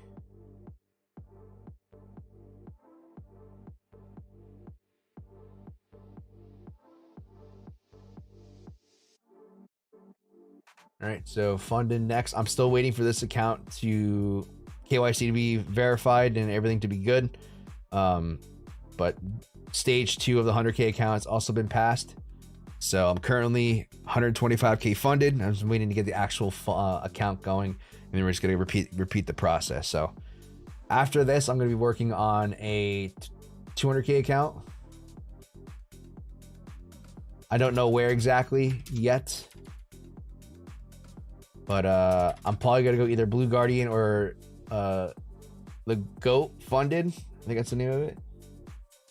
Go Funded Trader. That's probably my next account on a 300K or 200K. I might just, it depends on which one, but let's say I go 200K. Oh, not 21 accounts. All right, so I'm looking to pass that. Once I pass that, we're gonna be up to about a $5,200 a month average, and then from there I'm gonna go probably jump straight to a 500K. And then we're gonna beat that 13K, and then probably get another 500K, and then from there I'm gonna probably work on $1 million, and then I'm probably gonna do 2 million after that, and then yeah, that's probably what I'm gonna do. If not, I'm gonna just try to stack as many like 400 or 500K accounts as I can. Not too many, but yeah, the goal is to get to a ridiculous amount as fast as possible. At least 2 million. My goal is to get at least 2 million funding. All right, so this is not a break of structure. So now if this candle closes below, this is going to give us that separation in trend. All right, so we're looking for a break of the trend or a new low. But right now we don't have it yet, so.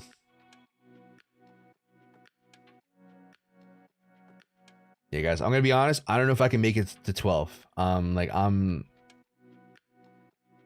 know 12 is like the trade session limit of time. I don't know if I can do it though. I just might have to cut it at 11.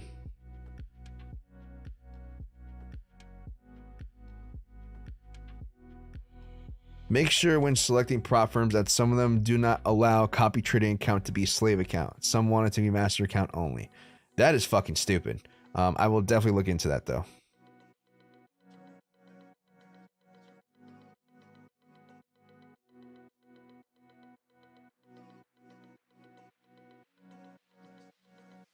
I'll definitely look into that.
Sorry, I'm reading something.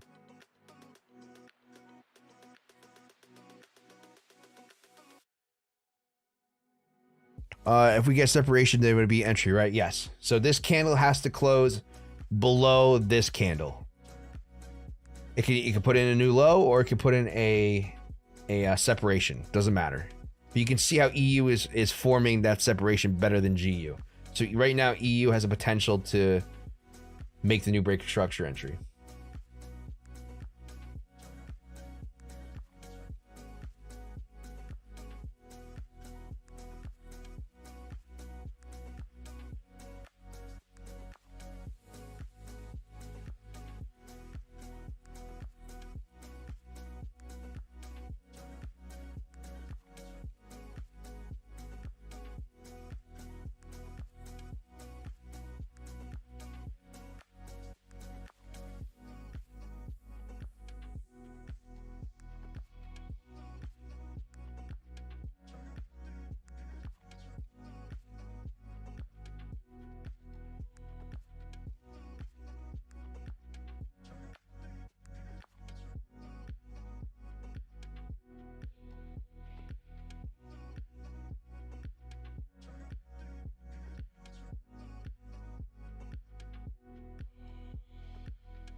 All right, so now we got the separation and trend. So now you're moving your breaker structure down here. So if we get a candle body close above this, that is your new entry.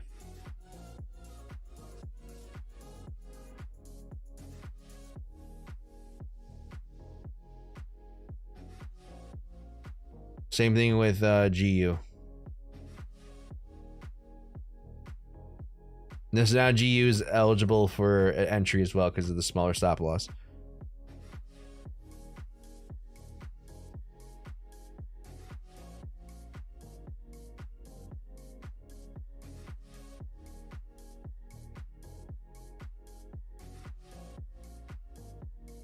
Let's see. Yeah, on unfunded next unit, it didn't say anything about we were allowed to use trade copiers on it. So I'm good. Johnny, I was planning to start Forex, so I wanted to pick one 5K account and pass it. How long do you think it will take for me to reach that 100K account? I mean, it depends. Because you're gonna have to scale a lot more. So usually what I would say is once you get funded, you're looking to make at least 1 to 2% and not get out, but cash out. So if you risk 0.5 instead of risking 1%, you hit the first trade, you request payout. All right. So you do the math on a 5K account. What's 1%? You get $50 plus whatever account you have left. And from there, what I would do is I would look to roll it over into a 10K or a 20K. The problem is the gap between a 5 to 10, the price is probably going to be a lot more significant. So you're probably going to have to get a couple payouts in order to pay for the 10K. I think once you get your hands, once you can get your hands on at least 25K and get a 2% payout, which is $500, you should be able to afford a 100K account. Now it depends on which firm you're using. Like let's say you want to get a 100K account. What's the cheapest one out there? Tradingview offers a 100K account for $350. So think about it. If you have $5,000 a month, I'm going to change these numbers just to help you, just to give you an idea. Hold on, let me get it.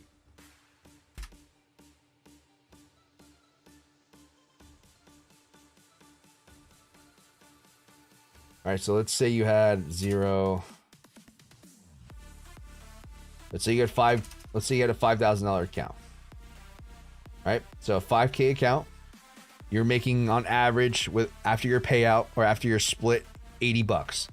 Right, so $80 a month on average, plus your initial refund fee. All right, so you got to figure out how can I get from 5K to 10K? How do I get to a 10K account? Right now, Funding Pips is actually a good company. So Funding Pips offers one at $55, or you can go from a 5K, and if you can get that payout. All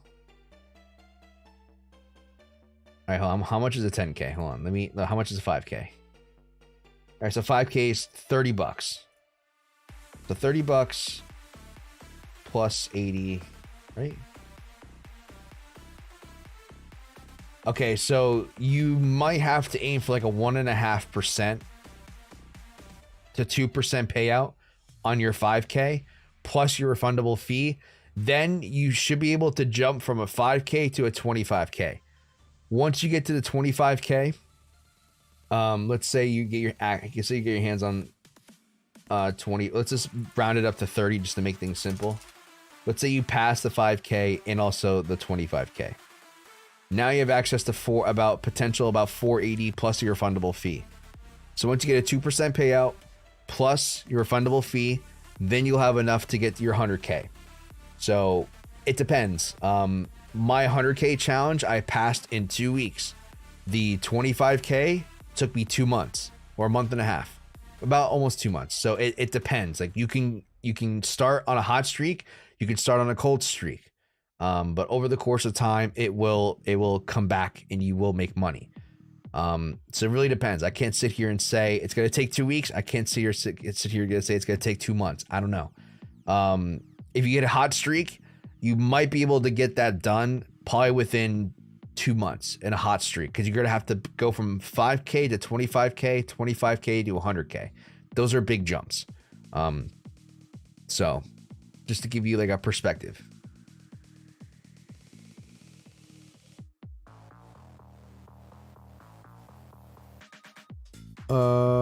Let's see. GBP say same game. If yes, wicker candle. Yes. So GBP, you move your breaker structure entry lower, and same thing. Candle body close above. Try trading match still code not working. I someone GM'd me today or yesterday and said that it didn't work. So I'm not sure. Someone's got to confirm that for me. Buy a 5K account and test the strategy for it to you. If you like it and pass the challenge, I would personally fork over the extra money and get a 25K account. Compare it. Yeah, you can do that too, Sky Knight. But that's if you want to just roll it over 100% without putting any extra money. Me personally, I always say if you're starting something new, don't put your arm and a leg into something. Just because you see me passing a 100K challenge, you see me passing 25K, and I'm going to be working up to 200K. Doesn't mean that the same could happen for you. You never know. For me, I risked about $700 between both accounts. I'm okay with that. For me, $700 is not that much money. For some people, $750 might be a lot. If it's a lot to you and it's more than you're willing to afford to lose, do not spend $750 on challenge accounts. Start out small. Start out 10K. Start out 5K. And if you really want to, if it's consistent, then you can put a little bit more money into it. But I like the idea of starting small and just rolling it over. So if I get access to it, once I get my payout, once I start my 200K challenge, and if I can pass that, it's just, I literally only put $700. Next thing you know, I'm up to 325K in funding, which is pretty crazy. So it really depends. It really depends on whether you're willing to put more money into it. It depends on how consistent the strategy is. If you join on a hot month or a cold month, I don't know. The time, I cannot predict what is going to happen or how the strategy is going to work in the future. All you can do is just stick to the probabilities, understand how and why the strategy works, and just keep playing it. So how much you risk per trade? So on the challenge accounts, I was risking anywhere from 1.5 to 2%. So I would start off on a 2% trade or 2% risk. If I hit that trade as a win, I only risk 1.5% or 2%. Again, depending on what phase I'm on. If I'm on phase 2, I'll go 2%, then 1.5%. If I'm on phase 1, I'll just do strictly 2%. Now that I'm funded, now that I have recurring money coming in, I can afford to risk using 2% per trade, consistently.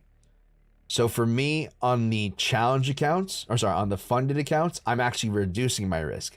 So instead of using 1% or 1.5 to 2%, I'm using 0.5 to 1% max.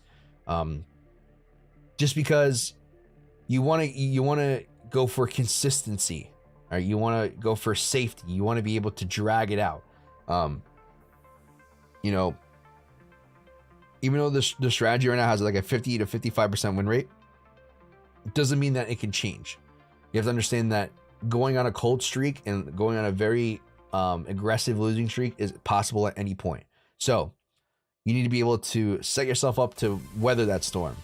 If you're using 1% risk, and let's say your account has 10% drawdown and you go on a 10 losing streak, you can lose your account or put yourself in a very deep drawdown. If you have a 10% total drawdown and you're only risking 0.5%, you can afford to lose 20 trades in a row before you get to that drawdown period. The chances of you going on a 20 losing streak is almost impossible. It's not certain. I'm not saying it can't happen, but the probabilities of it happening are extremely slim. So it's about setting yourself up for safety and making sure that you have enough room to take a to withstand a bad losing streak, because you don't know when it's going to happen. Losing my voice here.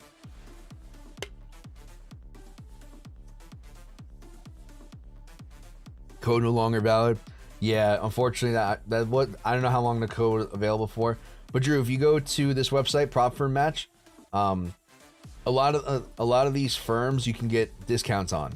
So like if you want to go 25K or 50K, like Funding Pips. All right, Funding Pips is a good company. I paid $125 for my Tradingview account, so it's not that much more.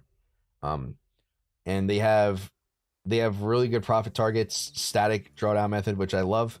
That's what I look for. A lot of these firms on this website have discount codes. Like for example,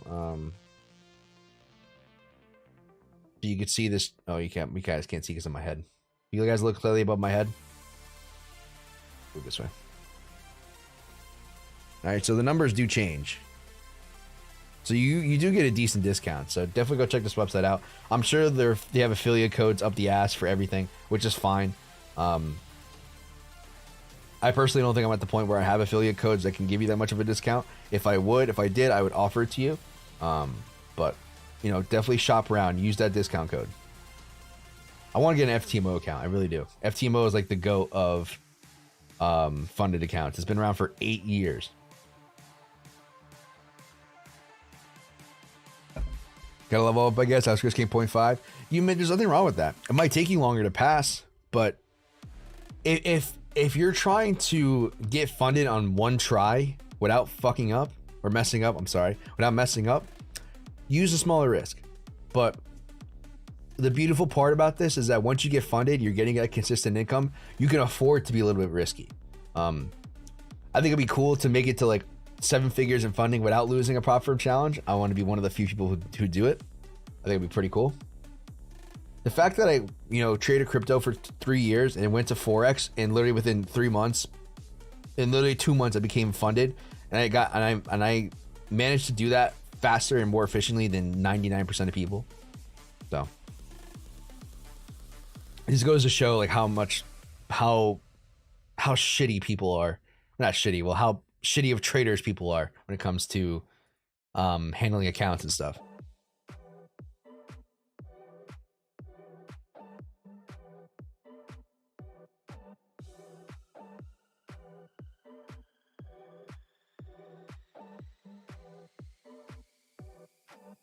So we're not moving our breaker structure down here.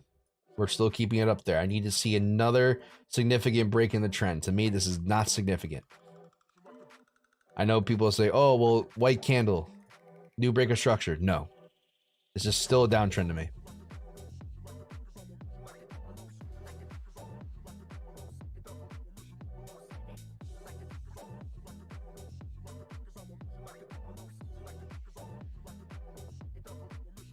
Oh, shit.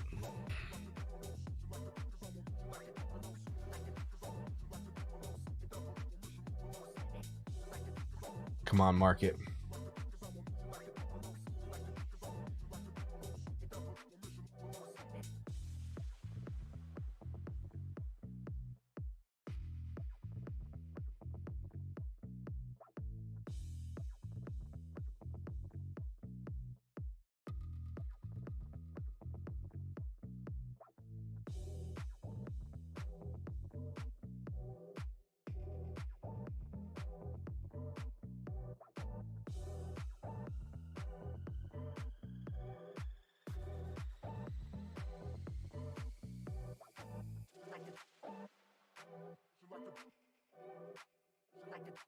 Gotta get that Senna. I'm sorry, but I'm probably too big to fit in a Senna. And that car, that's a race car, dude. I can't do that.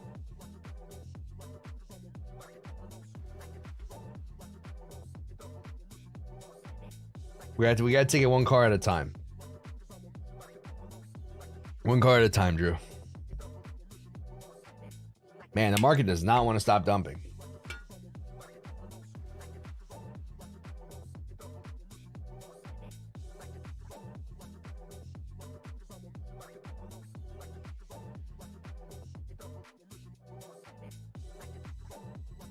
I have like a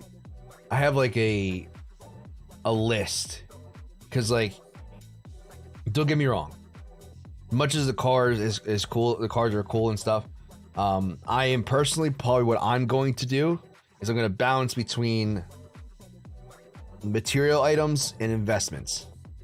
So like, I am seriously contemplating, well, not contemplating, I am going to do it. I'm just doing research now. I'm going to start buying real estate.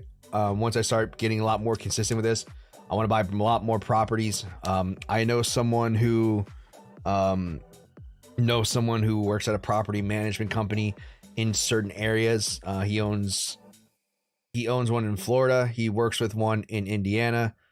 He also knows someone who has one in Texas. And those are, and you know, property management companies are huge when it comes to out of state, because obviously I don't live in any of those states.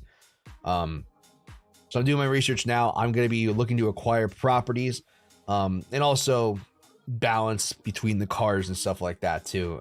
Just building more of a foundation. That's one of the things I didn't do as much when I made money in crypto. Now, don't get me wrong, I didn't make a fuck ton of money in crypto. I made a good amount, but I didn't put it more into, I didn't reinvest as much as I wanted to. I spent some of it, lost some of it, and I just kind of took a step back. The money I spent on the account, I could have used for something a little bit more practical. But I just didn't do it. I was just, you know what? I turned this into 100+K. I can do the same thing and turn that 100+K into $1 million. And it's still in the cards. It still can happen. But it just didn't happen as the way I wanted it to. So one of the things I'm gonna do this time around is not fuck around too much and start looking into buying properties, looking for longer term solutions. One of the things I want to do, which I briefly mentioned earlier in the stream, is I want to take this money, I want to start DCAing into KDA, because, you know, if I can get, you know, 10K worth of KDA at a low, you know, at a sub 50 cent level, that's a lot of fucking money. Just a lot of potential money. So that's like a bare minimum goal I have for myself. And then we can go ahead and splurge a little bit more. I'm going to splurge. It really depends on how far I can take this. It really depends.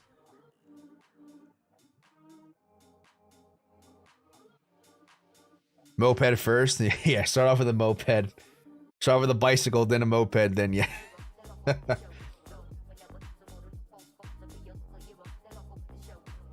No, I didn't fuck around and find out.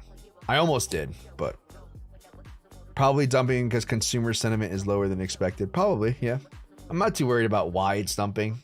It definitely could be a factor. All right, I gotta listen to. I need a playlist, man.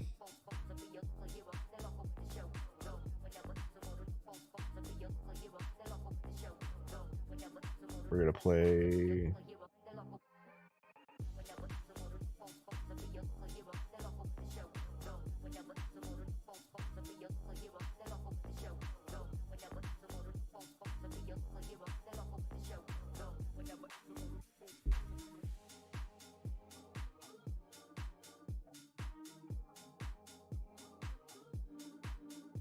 Sorry if this has been asked, but is your strategy silver bullet style?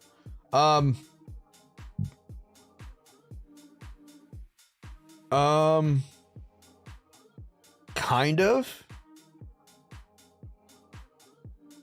Kind of. So, you know how like in regular silver bullet, you're looking for a fair value gap based off a certain time frame. We're not looking for fair value gaps. We're looking for a sweep in liquidity or an ABC within a certain time period and looking for a confirmation using breaker structure. It's a little bit different. It's the same idea where you're taking trades within a certain time period, but we're not looking for fair value gaps. We're looking for something different. If that makes sense.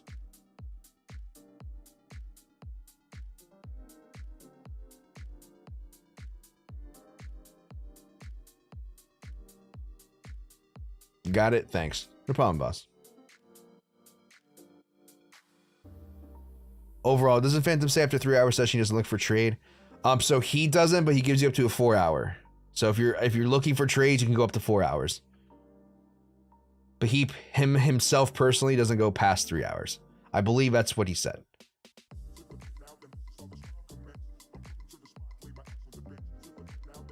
All right, let's play some Wordle.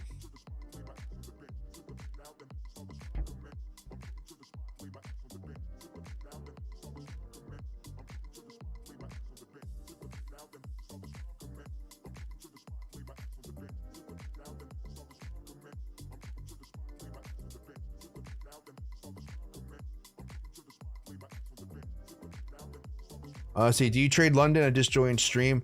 Yeah, so I do trade London. I took the London trade. I'll show you the London trade I took today. So it's unfortunate because I didn't hold to full TP. The reason why I didn't hold the full TP is because I was only looking for a certain amount just to pass a challenge. So those who were looking for full TP did not get hit. Some people got better entries, but this was the entry I had. So I took profit like somewhere around here just because, like I said, I was only looking to pass my funded. So there's people who are out there who did not do that and held or try holding the full TP, but they ended up getting stopped out. Hopefully a break even, if not a smaller loss. So depending on what you're looking at, it's either a break-even trade or a loss or a slight loss. That was the last trade I took on today's previous London session. And so now we're just waiting for price to give us a possible opportunity to go ahead and take a trade off of.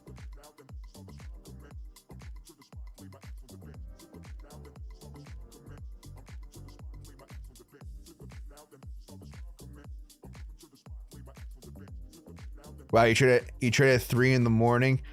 Yeah, unfortunately, at the moment, I do work a part-time job, and that job is currently overnights. So my sleep schedule is already fucked as it is.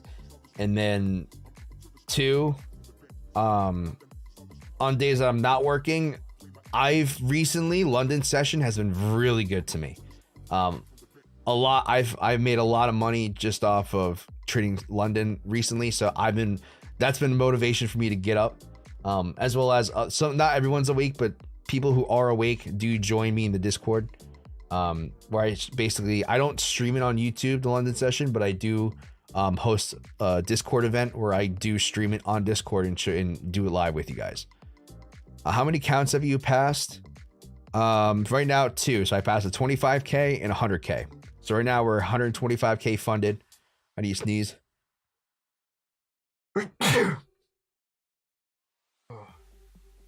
One more, hold on. Okay, hopefully that's it. So I passed a 25K and 100K. So right now I'm currently 125K funded. I just passed 25K today. So I'm waiting to get KYC'd and basically funded by next week. I wasn't able to make these sets of trades today, or at least this one on New York. So next week I'll be good to go. But the next step, we're going to aim for either 200K funded or 300K funded.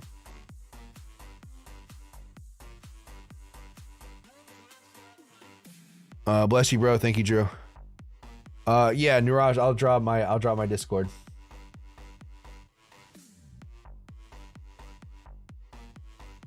And if you guys have any questions, like, you know, my Discord DMs are pretty much open for the most part. Just keep in mind, like, if you guys aren't in my Discord, I do have to prioritize my guys first. So just be aware that if I don't get to you right away, it's nothing personal. I just have a lot on my plate and I want to make sure my guys get taken care of.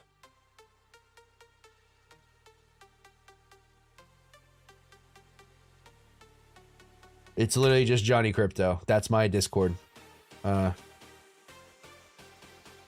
You place trades on both accounts. Yes. So when I am trading both of them, I do place trades on both of them at the exact same time, or at least I try to.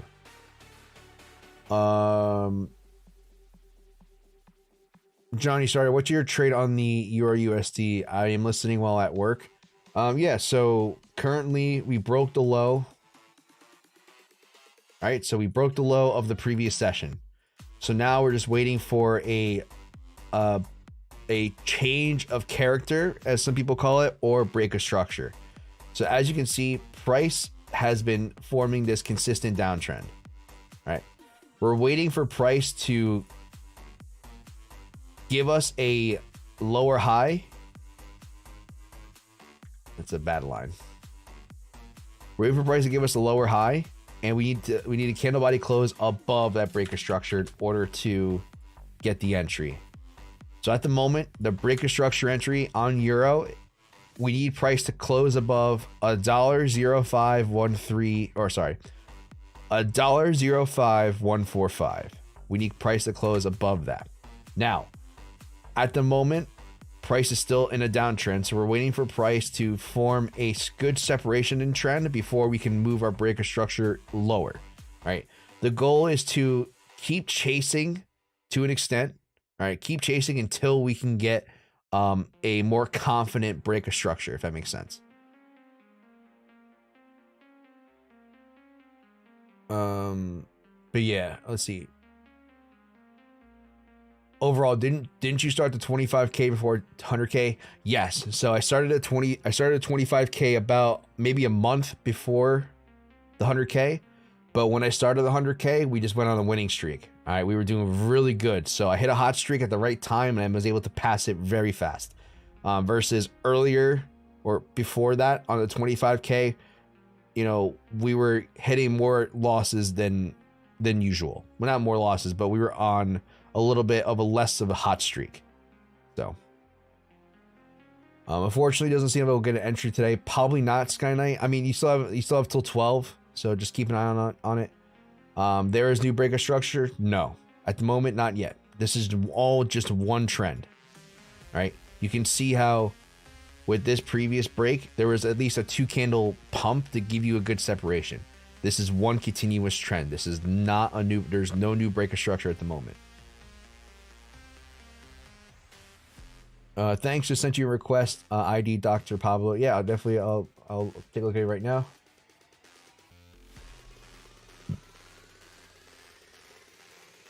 Gotcha. All right. Yep. Added you. So just like I said, if I don't answer, just I'm probably sleeping. I'm either sleeping or I got stuff going on where I can't answer right away. Like I said, don't take it personally. I promise. I get back to all my messages as fast as I can. Even with some of my Discord guys, I feel bad. Sometimes things come up, bad timing, and I don't get a chance to answer right away. But I always take a look at my messages. So there is no break of structure. All right, so let's play Wordle. I'm gonna wrap up the stream, guys. So sweep the previous session low, high low, wait for break of structure in another direction, then enter trade. Yep, that's all it is. Exactly. So I'll draw for you quick. So let's say price. All right, let's say price is doing something like this. You mark out the high and the low of the previous session. Price can do two things. Price can either come up, sweep the high, or sweep the low. All right, if it sweeps the high, we're waiting for some sort of break of structure.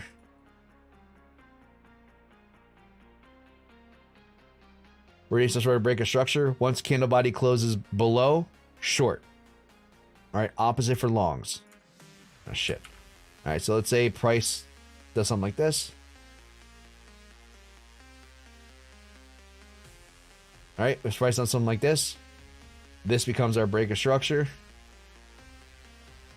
If price comes back above, gets a candle body close above that purple line, you long wherever the candle closes, and you always take a fixed 2-to-1 risk to reward ratio. So let's say price closes up here, all right, stop loss below or above the previous wick, and target 2-to-1. All right, now because of fees and everything, me personally, I would recommend go a little bit above 2, like 2.03, 2.02, depending on how expensive the fees are, just to cover fees, just to help minimize that cost.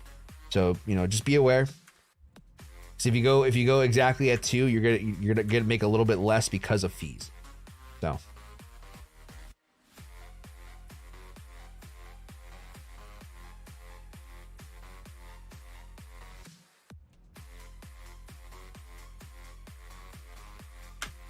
And if you guys want, you don't have to do this, but I feel like for me, especially if you're new, this will help you identify break of structures better. Don't be afraid to use trend lines. All right. Right now, we're currently testing the top of the trend line. If we're going to pump a little bit. We're probably going to get a significant break. Now, either we're going to go straight through. And if we go straight through, you have to just keep in mind. Remember, we're getting close to 25 pips. So 0.0025. That's the middle limit for how big the position could be. But if we go straight up without putting in a pullback, this is going to be a break of structure. But if price pumps and we do something like this, this can be now considered a new break of structure. But we need a separation in trend first. We really don't have that yet.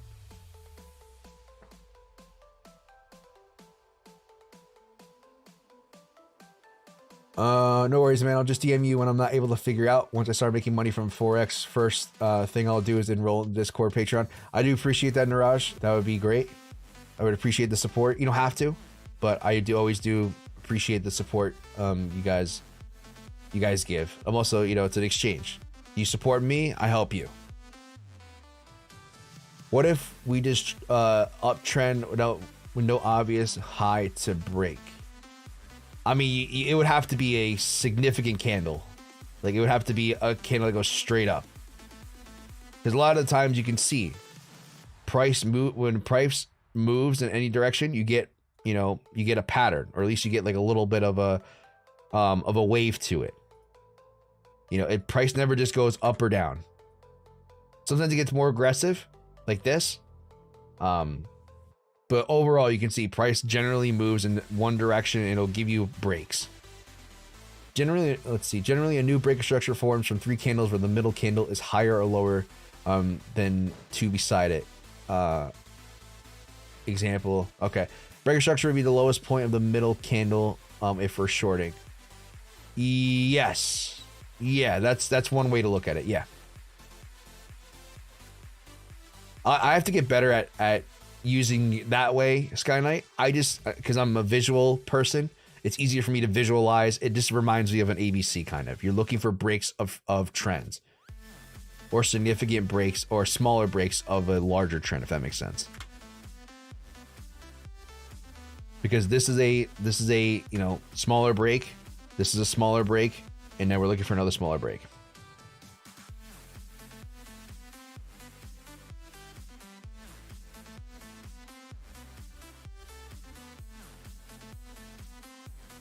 There was a new high on EU. Yes, but I need this candle to close.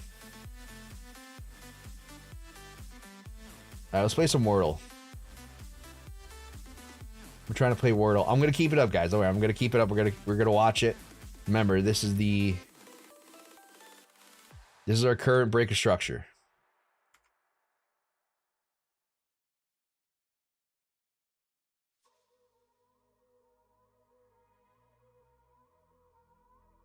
I thought that's an ABC company.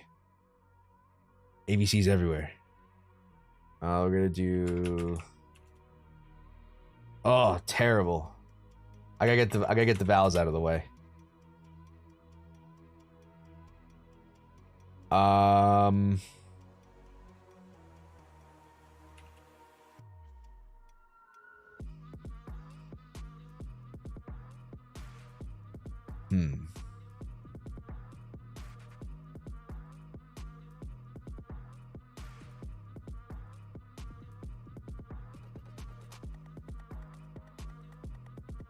$11 a.m.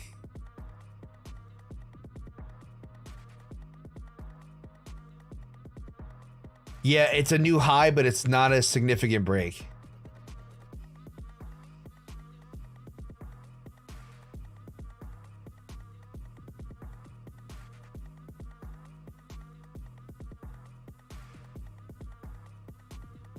Now, if this candle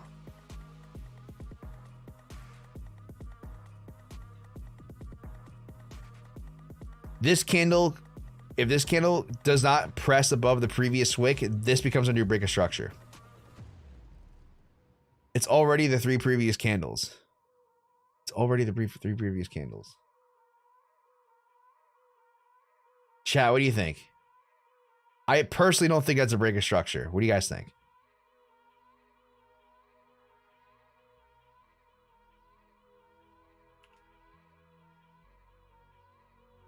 Should I start a poll? Guys, give me a 1 in chat if you think this is a good break of structure. I'm curious. Give me a 1 in chat if this is a good break of structure. I don't think that's the worst answer.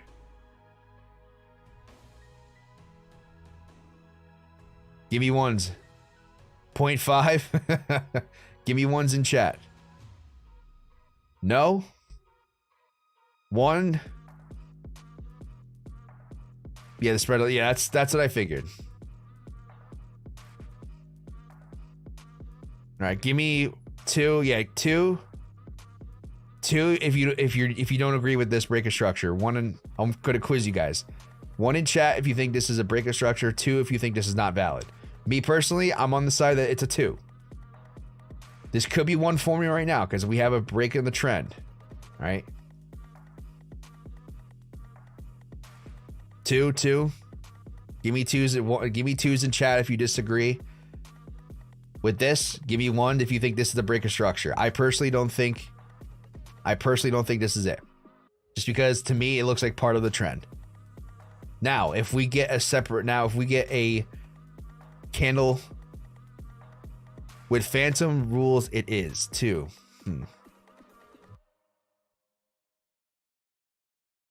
But not sure how effective those intermediate high are. If on the lower it takes the closes higher low out, then yes. If on the lower it takes the closes, it closed and pull back, and yes, I agree with you, Strong P. Pop, I'm not saying that's not a terrible. It's not a bad idea. Like, I'm not saying you're wrong, and it could be. You know what? Let's settle this once and for all. You know who knows best? You know who knows best? Phantom ICT's free chat.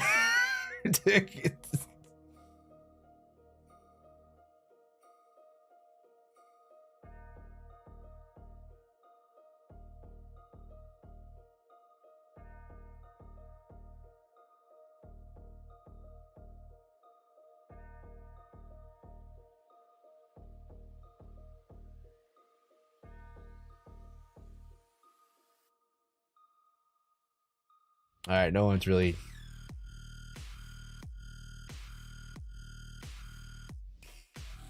Just joking. All right, where's GU? Oh, whoa. I think GU might be the move.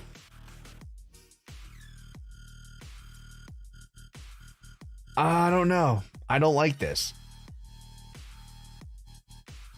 I think GU is the move, actually. I just caught this. Yep, GU is the move. So guys, I would be shifting my focus over to GU right now.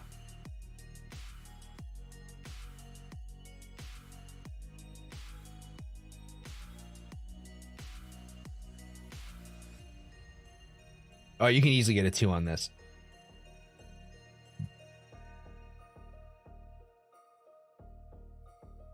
It's a swing high. So yes, break a structure. Really, Grant? I'm not the biggest fan of the EU one. I'm not the biggest fan of this one, but the GU one looks better in my opinion. All right, we'll do this if you guys want to.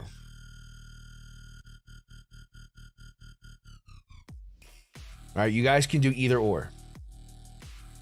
Because I personally, I'm not 100%, but I'm like 70%.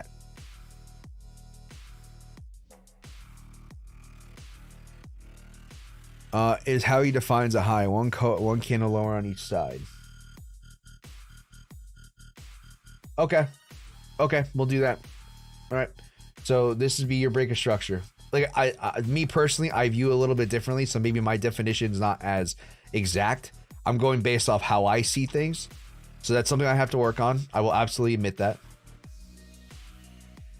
All right, so we'll do that. So if you get a candle body close above that pivot, all right, which is this candle here, that is your break of structure.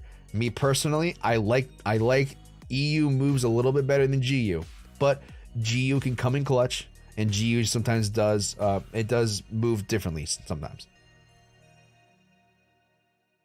New break of structure, the dance begins. Yeah, I personally like GU a little bit better this time. I usually don't say that, but I'll leave it up to you guys. Me personally, I would lean a little bit more towards GU. But Grant, what's up, man? I passed. Well, you saw you were in the Discord earlier. But I KYC'd. How long did it take for KYC to go through, Grant? 24 hours for Tradu?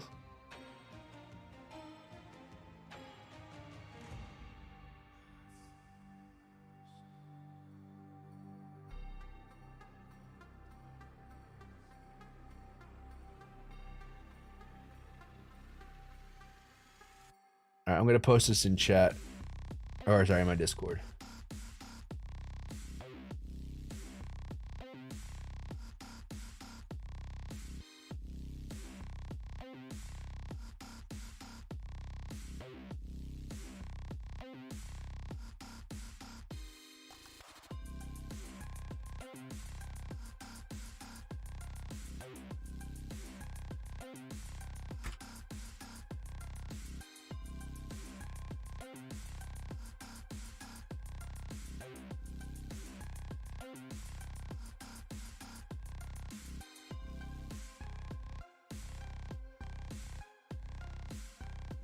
All right, for Tradu, the email KYC was instantly approved for me past phase 2 on a Tuesday and didn't get review until that Friday. So they reviewed your account after you got KYC'd? Because I just did the KYC today. So I still have to wait for the review, right? Let me know if I'm right on that. Yes. Okay. Cool. All right. I'll keep an eye on it. I'll wait. I mean, their next trading day is not until next Friday anyway, so I'm gonna have some time off. So hopefully the accounts will be ready by the time next week shows up.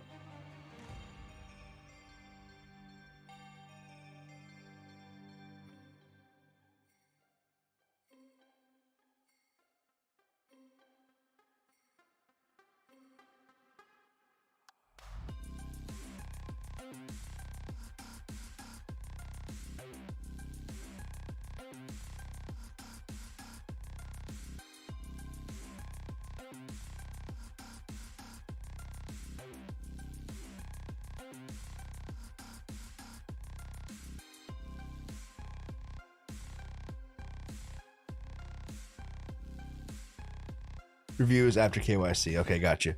Did you win any money in Vegas? Of course not. Of course not. Actually, I did decent for a little bit. One of the coolest bets I hit. So like what I do is I don't sit at a table for very long, or I don't sit at a game for very long. I'll sit there for maybe like 5-10 minutes, and then I'm out. I'm in and out. Maybe not even 5 minutes. Maybe I'll be there I'll play a couple hits, and if I win, fantastic. If I lose, I'm out. We were walking by, what hotel was it? The Venetian. We're walking through the Venetian, and one of my friends loves playing craps. So he's like, I want to play some craps. So I'm like, oh fuck it, fine. And we went to a table. It was a $25 minimum per spot. So I was like, oh fuck it, whatever. He plays the what's it called? Oh, I forgot the name of the spot. Let me pull up a craps table. We still didn't finish Wordle, guys.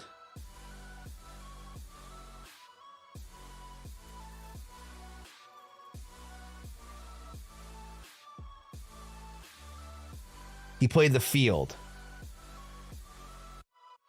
All right. And this table had,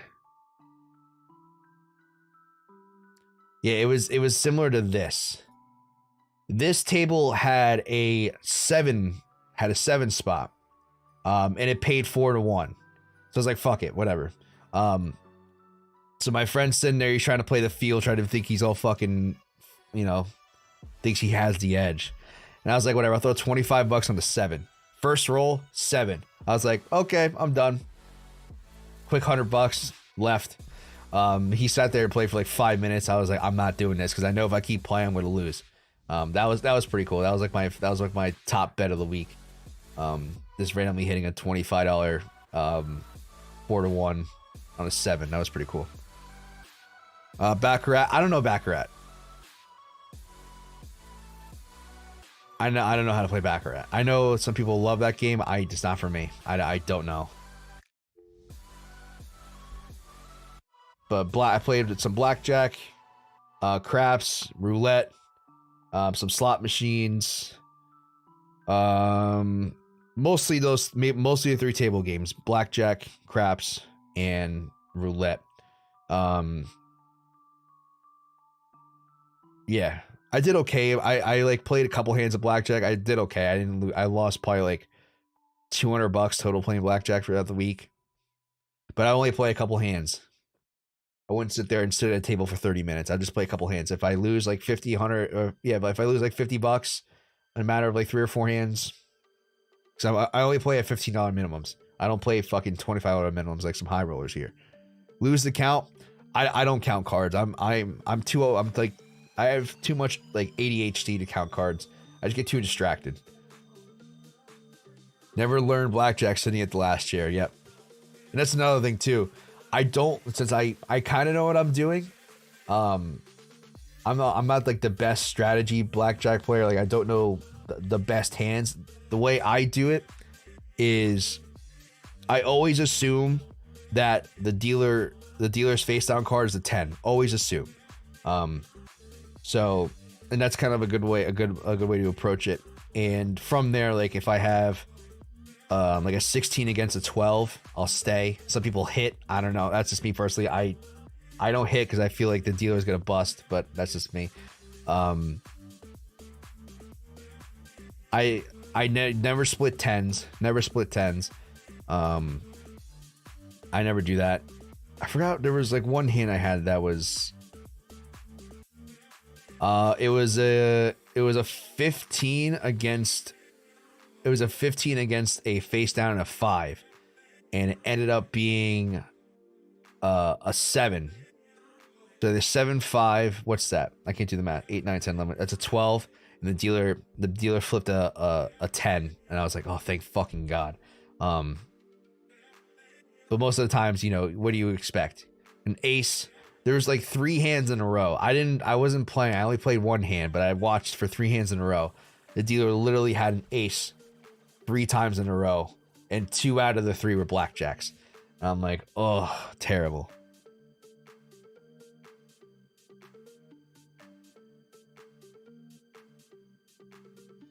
You only split aces and tens. Yeah, I know aces you split. I've heard mixed opinions. I don't know. Maybe I don't care that much for like rules of blackjack. Never split tens. People split 9s, split 8s. It depends on the person. I'm sure some people who know actual like blackjack strategy. I'm like, what the fuck? But that's not me. I don't care that much.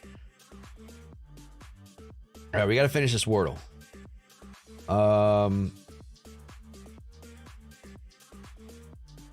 I really don't know.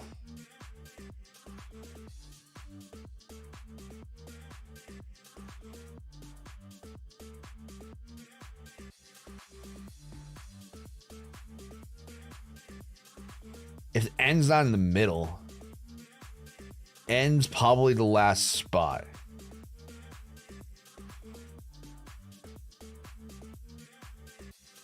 Brood?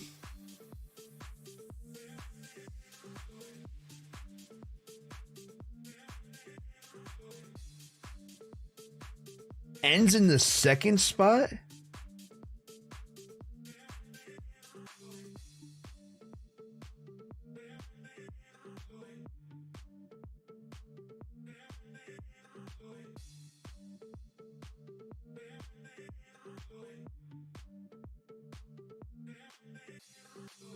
Does anybody in chat know this?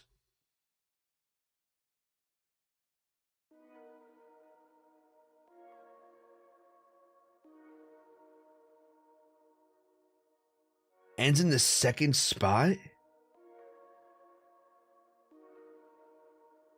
Am I stupid? Not in the first, not in the third, not in the fourth. It's in the second spot. What the fuck starts with a... I don't know.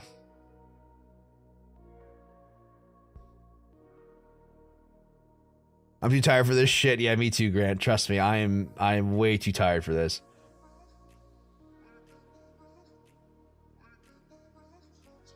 Let's go on Twitter. Fuck it, I don't care.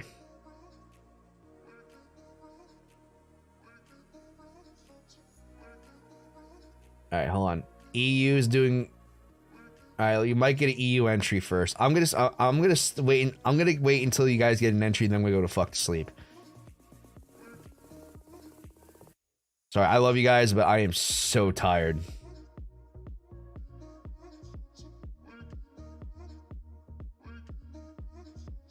Uncle. You might be right. You got it. Uncle's good. Thank you, Victor. My peanut brain couldn't put that together. Shout out to you, man.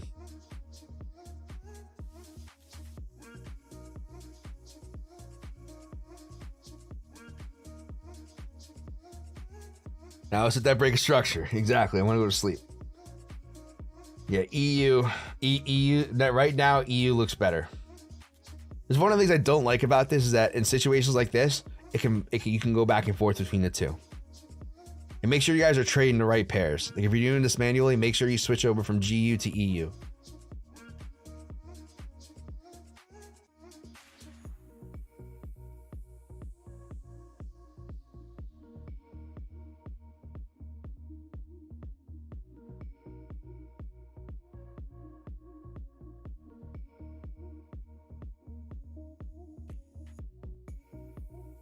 Come on. 2 minutes. Handle body close. Goji.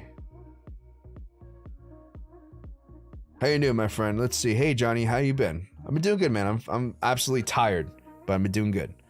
Could you please explain your money management for the prop firm challenges and how is your strategy? What is your strategy? Okay. So basically what I do is, according to Phantom and this is the kid who I guess originated the strategy, he uses 2% risk on his challenges. Now, 2% risk allows you to get 5 chances. All right, 5 losing streak. Me personally, it depends on I guess whether or not you're willing to blow that account. Let me explain. There's 2 routes you can take with account challenges. One, you can go a higher amount. So let's say 50K, 100K, spend a lot of money up front. With this account, you're going to be trading a lot more conservatively. All right, instead of, my nose is itchy. Okay, instead of trading 2% risk, you might use 1% risk on this. So now you give yourself a 10 losing streak cushion, right? You're not going to make as much money in I guess you have chances, or it's going to take longer to pass the challenges. You have option number 2, right? Option number 2 is you spend less money, buy a smaller valuation, but you be more aggressive. So, for example, let's say you want to spend $500. You can either spend $500 on 100K and take it slow, or you can go aggressive on a 10K account and get multiple chances at it. There's pros and cons to both. So let's say on the second hand, you buy a 10K challenge for, I don't know, what's a 10K challenge? Like 50, 60 bucks, maybe 30 bucks. I don't know. I think it's like 60, 70 bucks. And what you do is you're still dedicating the 500 towards that account, but you can afford to be a little bit more riskier and get a better chance of getting the challenge done faster. It's not the worst strategy in the world. But just know that once you pass, all right, you can now buy more 10K accounts, or you can scale up a little bit. It really depends. There's multiple different ways to do this. Me personally, I think it'd be fun or be funny to go ahead and do this entire thing without losing an account, just to show that, you know, the power of risk management. That's me personally. You can go the other route. It really depends. If you're gonna go the more conservative route, I would say risk 1% instead of 2%. Now, like I said, it is going to take you a lot longer to pass, but your chances of failing go down significantly. And if you want to take that a step further, you can risk 0.5%, and then the chances of you actually blowing that account are I wouldn't say non-existent, but very, very, very low probability of you failing that account. You could take that route. Just know that it might take longer. If you're okay with that, just do that. Now, strategy itself, I'll explain quick.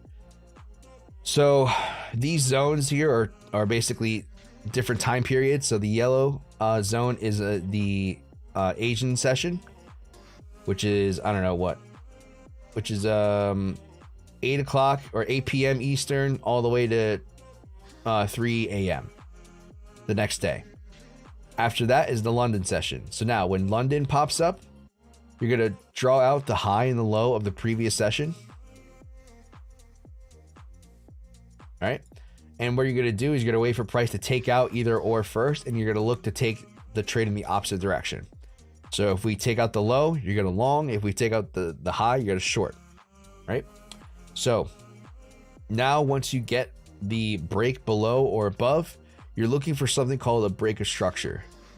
All this is a second layer of confirmation, allowing you to give yourself a higher probability that price reverses, right? Because price does move in trends, and price will show you when it wants to possibly reverse.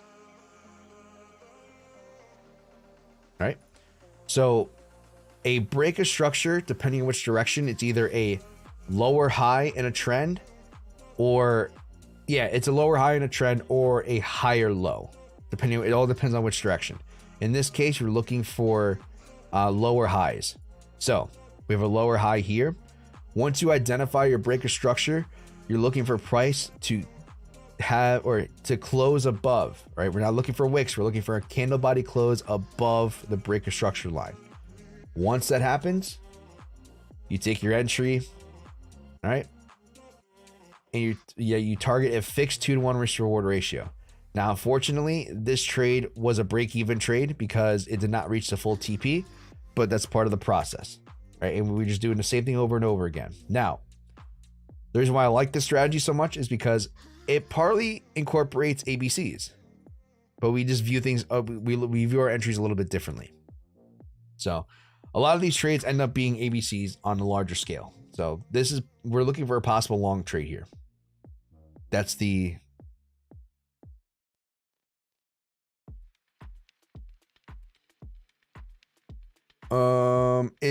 okay. Does it matter what time you trade or day you trade, whatever? As also, which prop firms do you recommend to start with? Cheers. So yes, trade days do matter. You do not trade on days that have any red folder news. All right, so any 8:30 red folder news, no CPI, no FOMC. If Jerome Powell speaks, no trade day. So you can see this previous week, the trade days were Tuesday and today. Now, there was red folder news, but it doesn't affect the US dollar, and it also wasn't 8:30. So let's go into next week. So next week, Monday, 8:30 news, no trade day. Tuesday, 8:30 news, no trade day. Wednesday, CPI, no trade.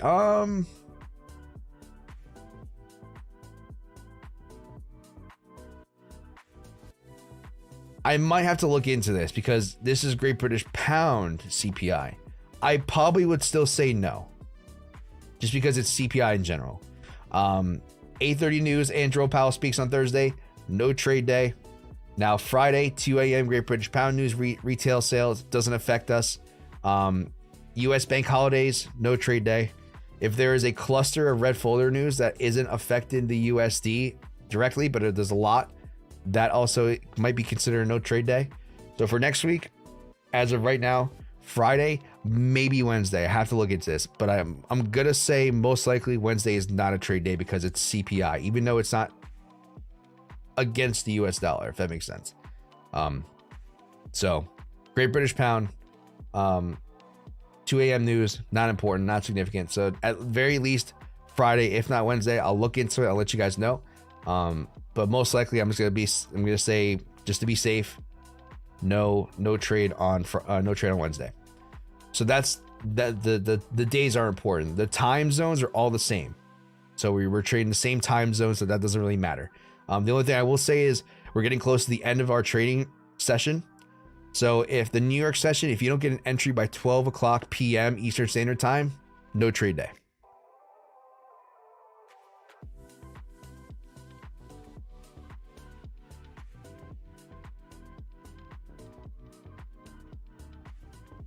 So Goji, I know that was a lot. Let's see. As with which prop firm do you recommend? Tradu, which is one that a lot of people use here that I personally use. They're great. They're a great firm. If you want to shop around, there's this website called propfirmmatch.com. You can shop around different plans. I can tell you, Tradu is good. Funding Pips is good. FTMO is good, even though a little bit expensive. I would just say do your research. I would say Funding Pips or Tradu is probably the best first ones to go. You can go Funded Next, which is I currently have the 100K account with. Funded Next is pretty good too. Yeah, there's a whole bunch of them. I can't sit here and say this one's the best, this one's the best. I personally don't know, just because I haven't been doing this for that long. I've only have experience with a couple of firms, but the firms that I do have experience with have been good so far. So definitely go ahead and check that out, Goji. Let's see. From past experience at Forex, Friday afternoons tend to get really slow. Is it worth waiting for a trade, or best call it a day? Have a beer and come back next week. I would say, yeah, we're getting close to the point where nothing's really happening, Victor. So I would just assume that today's going to be a no trade day. But I would still take the trade regardless. If we get this entry before 12, I would say go for it. Maybe if you want to use half risk, it's up to you. Is Wednesday a tradable day? No, Friday's first. Okay, why isn't Wednesday? Because Johnny said so. Let me check the new schedule. Wednesday, yes. So, yep, 4 PPI. When do you move your entry to break even? So I would say you can move your entry to break even once you get to about 75% of the move. That's just like an eyeball thing. Another thing he does, if there's a fair value gap that's close to the entry, I personally I haven't seen that happen to comment and actually make a note on it. But if the push up here gets to about like 75% of the way, I would say, you know, it's probably safe to go ahead and move it to break even. Don't move it to break even as soon as like you get a pump. You know, wait till the move's almost done. But yeah. Voss, hopefully I answered that question. Maybe Euro USD on New York. Joel has a spreadsheet on it. Wednesday, that is. Oh yeah, I did see a note on that actually. Now that you mentioned that. Also, 5 p.m. EST, you close your trade regardless of TP or stop loss. Is it 5? I thought it was 4 p.m.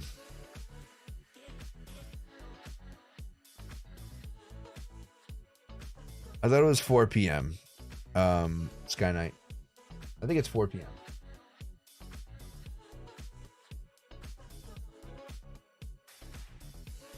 What's 1700? Oh, it's 5 p.m. Yeah. Oh yeah, 5 p.m. Yeah, 1700. I thought it was 4 p.m., but it's 5. All right, guys. I love you guys to death, but I am absolutely exhausted. Word of advice from me. Looks like price is doing a whole lot of nothing. I would say if you do not get an entry above this line by 12 o'clock, just go ahead and call it a day. Don't sit there and chase. There's always more opportunities. Just wait. I gotta go to fucking sleep. I'm running on no sleep right now. And I gotta stay up late again tonight, which I can't wait for tomorrow to be over. So, if something happens in crypto, I'll stop by. I doubt it. But if something happens in crypto, I'll stop by sometime next week. If not, I will be here Friday. So Friday, 8 a.m. New York session, I will be here. If you guys are in the Discord, I will not be here on Friday because I work. So it's unfortunate, but hopefully it's going to change here soon, especially if I get these payouts. Thanks for the wise words, Johnny. Sleep well. I'm going to get myself a beer. Exactly. Crack open a cold one. Enjoy. Get the weekend started on a good note. But yeah, overall, thanks. No problem, my friend. All right, guys, let's do the thing because it's time to go to bed. Overall, Victor S, Harold, Voss, Goji. And like I said, if you guys have any other questions, DM me. But if I don't answer right away, just know I'm sleeping. I'll get back to you as soon as I can. Drew, Grant. I think I said Voss already. Drew, Umit, Pop, Strong P, H44, Sky Knight. Who else? Niraj. If I missed you, I'm sorry, but there's a lot of chat was very strong today. So Arun, One Life Passion, BetaBot. If I missed you, I'm sorry, but there's always next time. All right, guys, be good, be safe. Catch you guys on the next one. Let me just go ahead and should we do the thing? Should we do the thing? Make it quick.